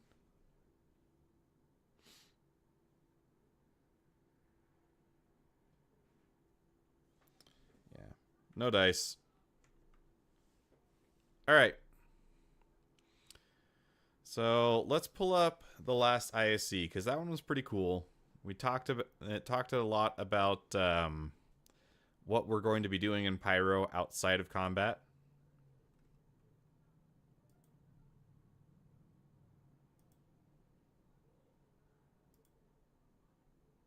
There's a lot you can say about the upcoming Pyro system. And the way I do reacts is a little different because it's not a react. I did watch this before, but I just want to watch the video again with you guys and just kind of give my thoughts. And going through the second time, I find that there's things that I pick up in the background that I missed the first time. It's dangerous, obviously. It's lawless, certainly. But it's not all just chaos and carnage completely. It's also people just trying to make their living where they can in a place that's challenging and pretty different from the adjacent Stanton system. From repairing your neighbor's generator to supporting the nearby farmers, there's much you can do to be a social and upstanding citizen for Pyro's prosperity. Yeah, Pyro's not super violent, and then a line of skulls hanging from a gate, and a big bonfire.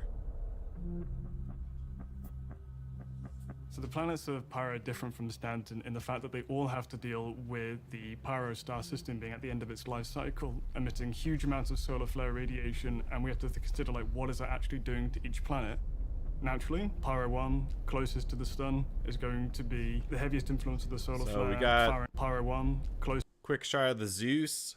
This is actually kind of a nice shot because this is what you're going to be seeing most of the time if you're in third person, because you're going to be staring at the butt of your ship. It looks pretty good from this angle, which is really important. Closest to the sun is going to Brief be shot of the heaviest interior influence as of the well. solar flare firing off. So how do those people live? But the people furthest away from the star on Pyro 6 are going to have the least amount of radiation, but it's also going to be super cold at the same time. How do those people live instead? In Stanton, you have huge landing zones, which are very protected, very safe, lots of security.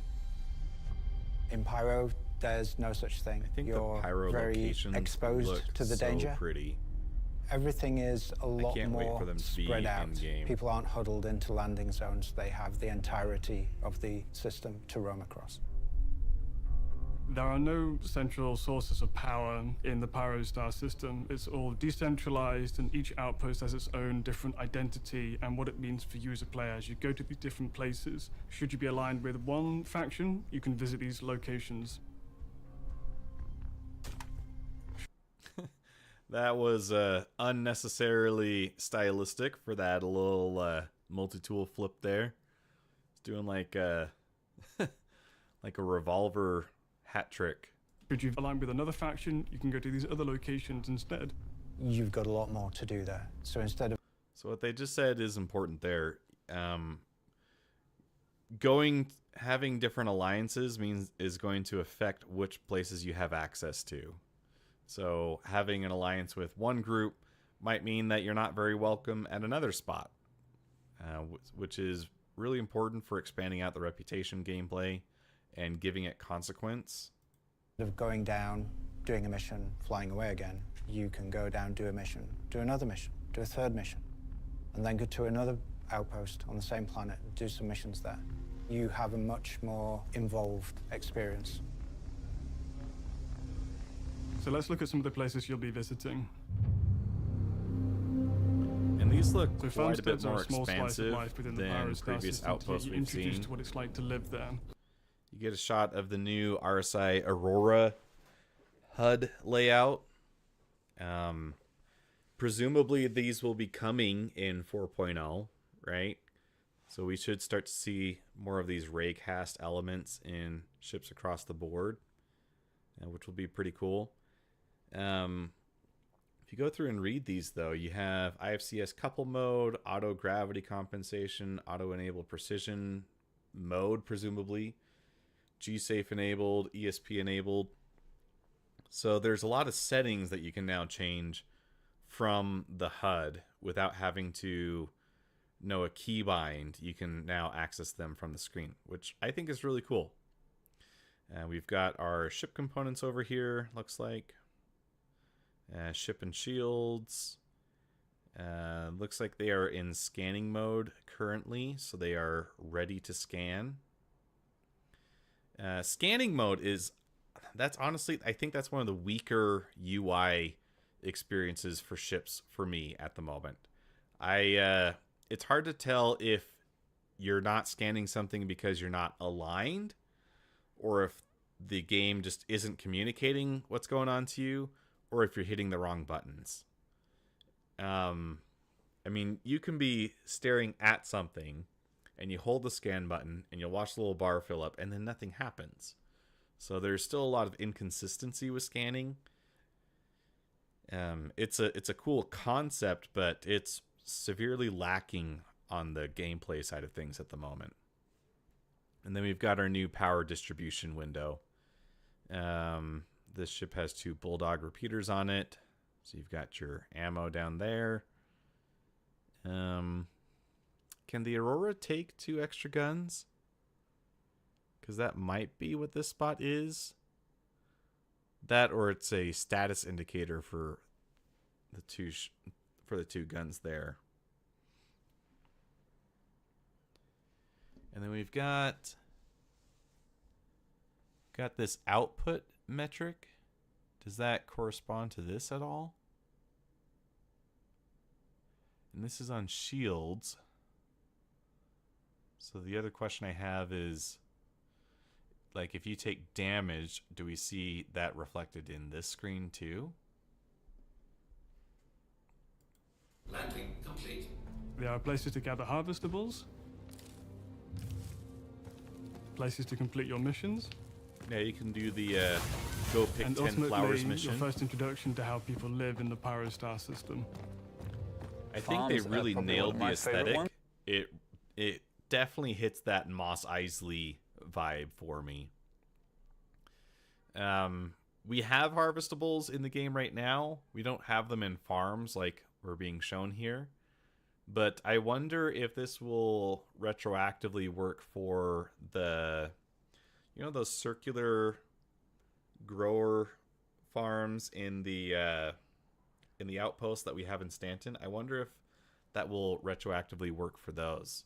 Like, will we be able to harvest some leafy greens from those? That'd be cool. Just because I really like the vibe of them. Sprinkler Tech Tier the 0. closest thing to a home feeling I think you'll find in Pyro. You feel like there's a smaller community living here.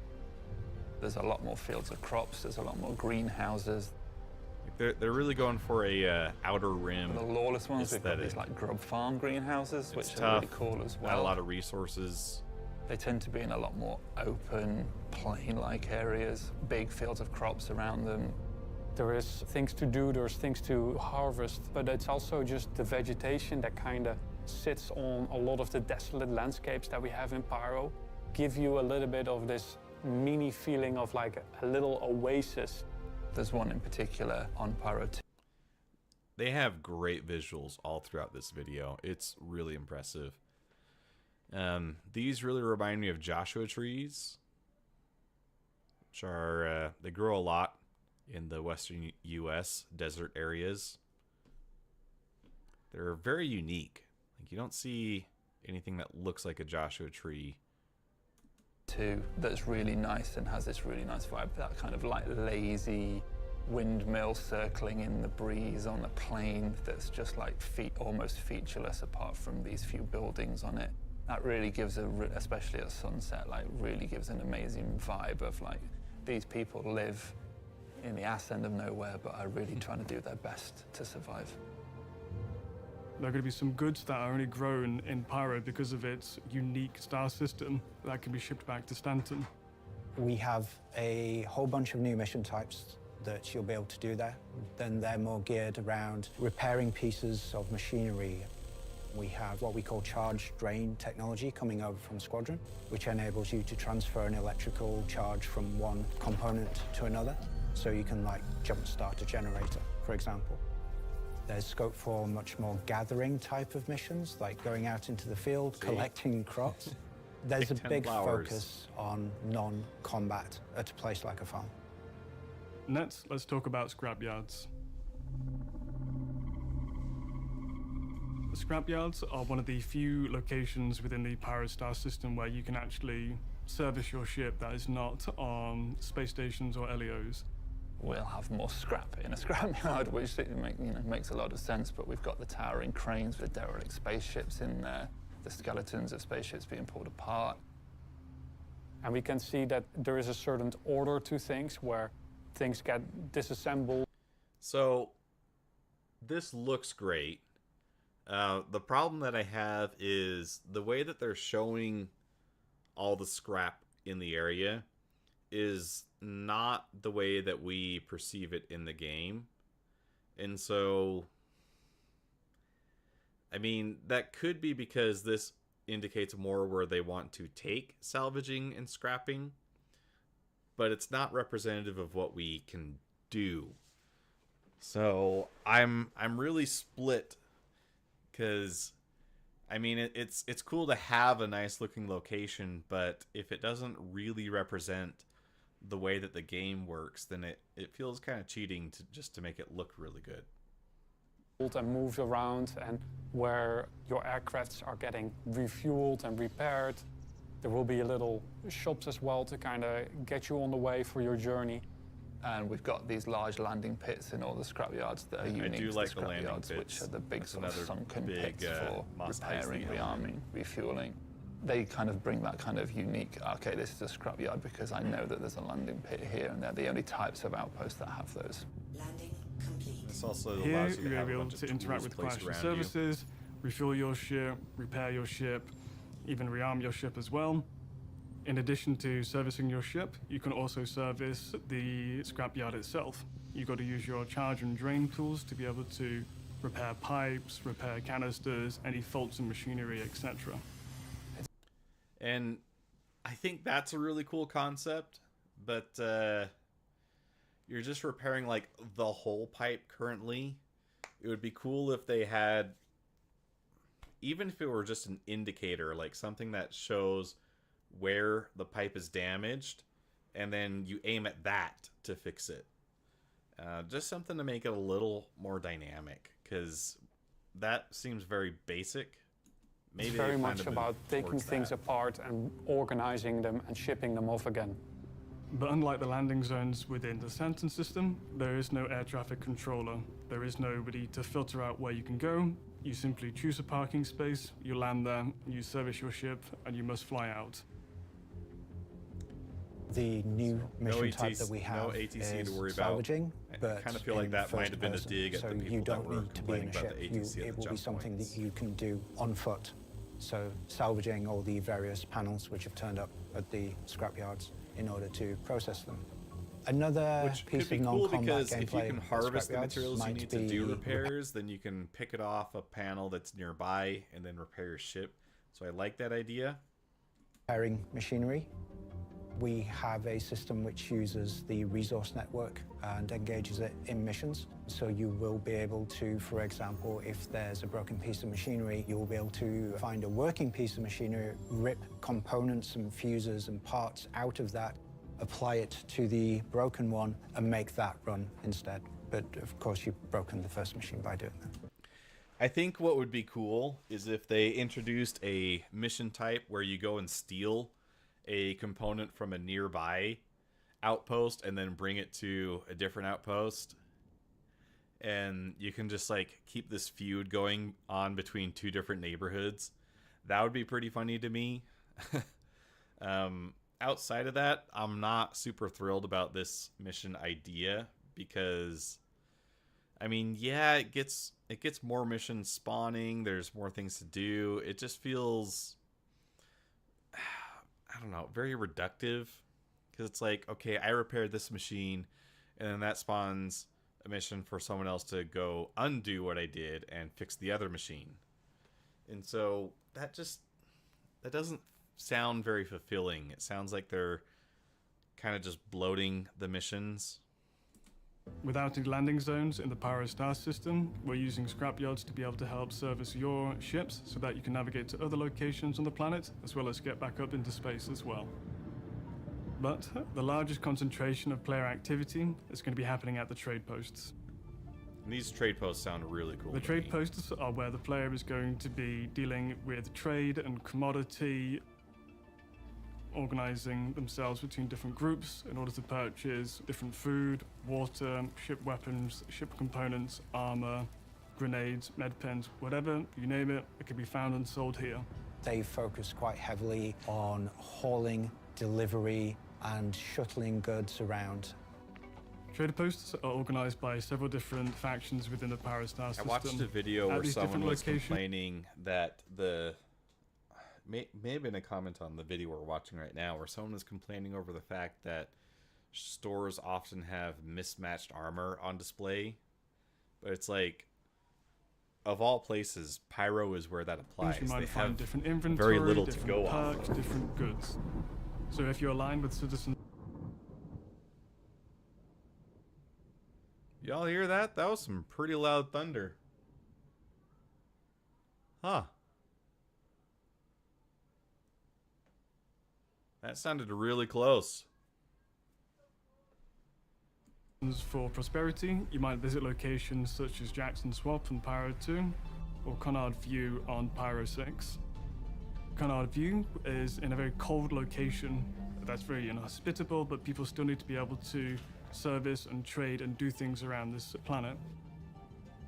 You can find different goods, different resources there, all being sold at this location.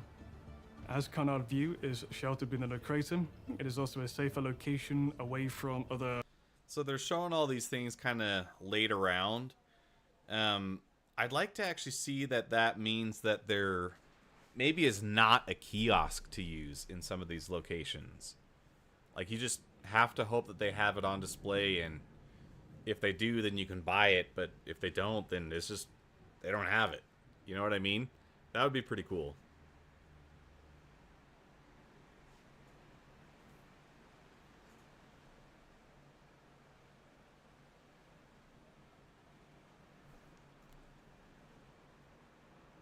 It is really coming down. Let me know if the rain causes an issue with the audio.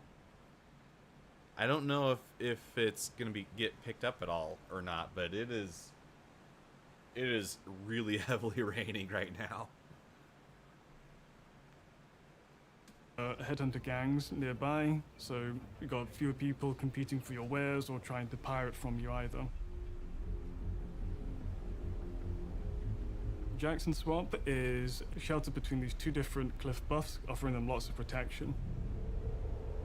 It's between these two. That is such a cool looking site. And they say it in just a second. It's got this spaghetti western feel, but man, they really named it. And what is this over here? That looks like a Zeus. That's the white ones. That is that the CL? The Clipper? Two different cliff buffs, offering them lots of protection. They're really pushing that and through there in we these went for videos. a spaghetti western style main thoroughfare with lots of different landing Zeus. pads around. And because There's it's well the TARDIS. established, it's got some nice defensive measures so that it can't be immediately attacked by any rogue factions within Pyro. We see in Jackson Swamp, it's a hard environment that these people live in. It's not an easy living. Visually, it echoes like the rest of the sort of art style that we call the sort of frontier art style. If we look at the buildings, we see that there's a lot of stucco elements, there's a lot of makeshift little knickknacks that people have gathered from around the Pyro system. It feels a lot more lived in. It's a mixture of that hard scrabble life and people trying to make the best of what they have and repairing things over and over again and like replacing things that break. Yeah, it does You can feel see a lot that more the way homey. that people are living there, it's very makeshift. Rooms were built to have a certain purpose, but have lost that purpose many years ago.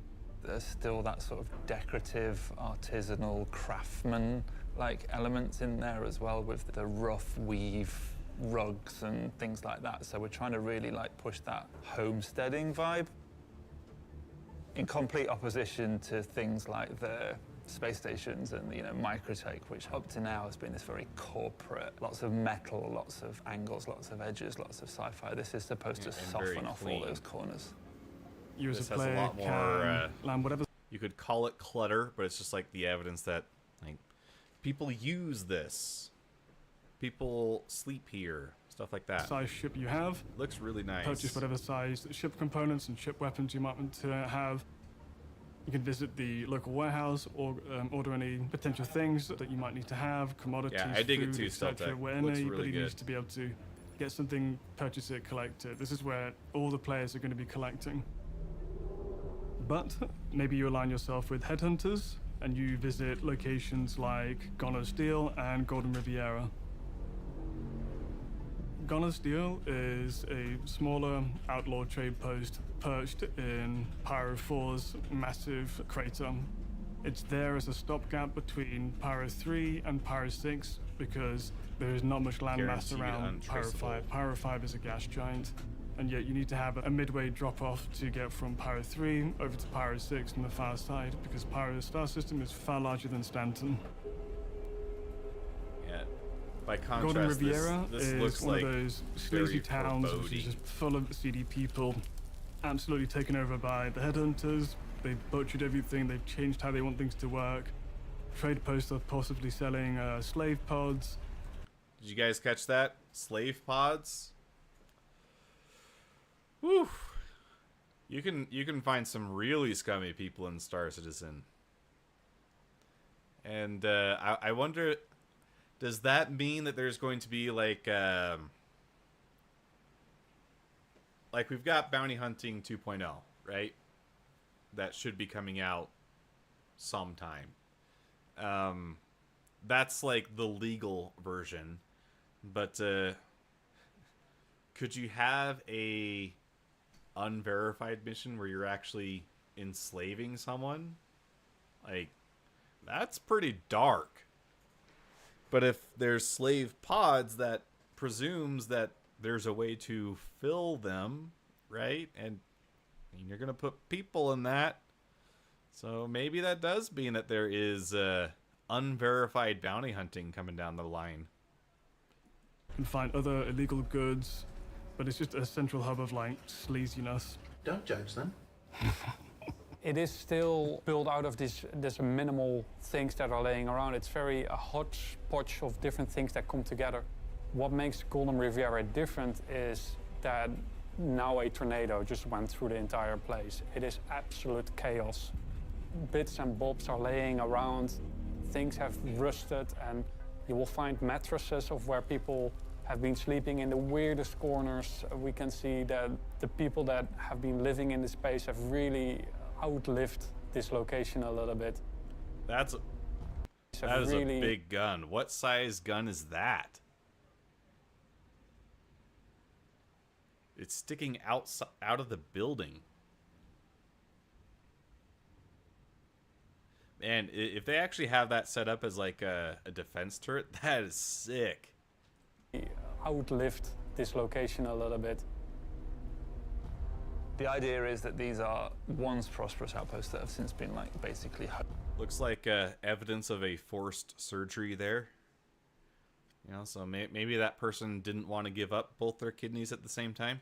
The idea is that these are once prosperous outposts that have since been like basically home invaded by the bad guys and taken over completely. So we use a lot of like more like fire and lots of spiked kind of like cladding and rusty metal elements just to give that kind of, I hesitate to say Mad Max, but kind of that more apocalyptic vibe, I suppose. Mad Max or Jackson Swap, Terminator even though Future. it is very improvised, it has a certain structure underneath it. And Golden Riviera, just this structure is nearly gone. It is really chaos, anarchy that this place really embodies. The players coming to our locations should feel like they are encountering a whole new frontier where people feel a little bit on edge and they're curious about you, but they're also hesitant to meet you at the same time. There is no law, there is no jurisdiction, there is no protection. There is just you and people trying to get by and live their lives. So, what did we learn this week? Well, hopefully that there's a whole lot more to Pyro than just being a jerk and destroying everything you see and touch.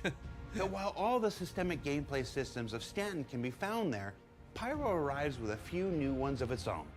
And that at launch, there are two primary factions that currently dominate much of Pyro's planetside. And your choice of allegiance will determine much about where you'll go and what you'll do with your time there. And if you were asking yourself, hey, do these two factions ever fight? Well, I'd say come back in 2 weeks to see not only how much they don't like each other, but how they both have to contend with the ongoing presence of Xenothreat as their neighbors. For Inside Star Citizen, I'm Jared Huckabee. Thanks for letting us share the people and process of game development with you. And we'll see you all here next week with a special Ship Showdown showcase look back at the work of superstar Gavin Rothery. He's so good. And I can't remember, did they have any... No, they've kind of been skipping over the post-credit stuff. So I feel like lately there's... Let's see, I'll turn and talk to the camera. I feel like lately there is more of a sense of optimism in the Inside Star Citizens. Like, they've always been optimistic, but it feels like we might actually get Pyro soon. Like, they're showing more, they're really pushing like, hey, this is stuff that's built, it works. So they might actually be ready to release it soon, which gives me a lot of hope. And with 4.0 we should be getting server meshing, which, I mean, that is that's the linchpin. Server meshing either works or it doesn't.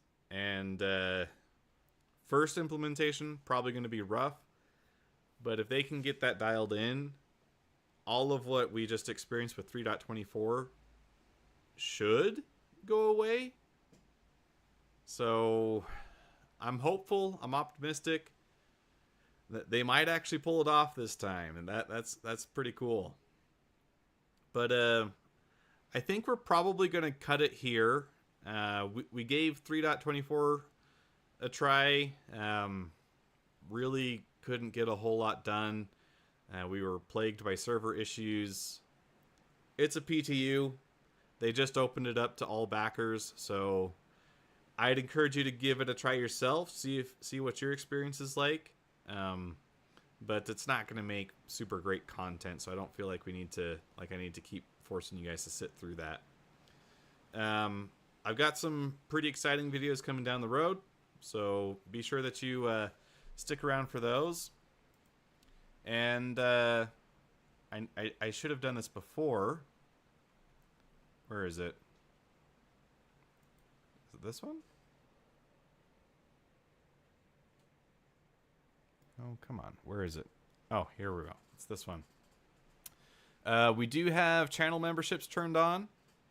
So if you want to support the channel directly, you can become a member. It helps the channel a lot, and I really appreciate it. Orbital Bombardiers and above get special shoutouts in streams and videos, so you'll have seen that banner all over the place at this point. And also make sure to like and subscribe, share this video with as many people as you can, and until next time, this is Odd Job Entertainment, signing off.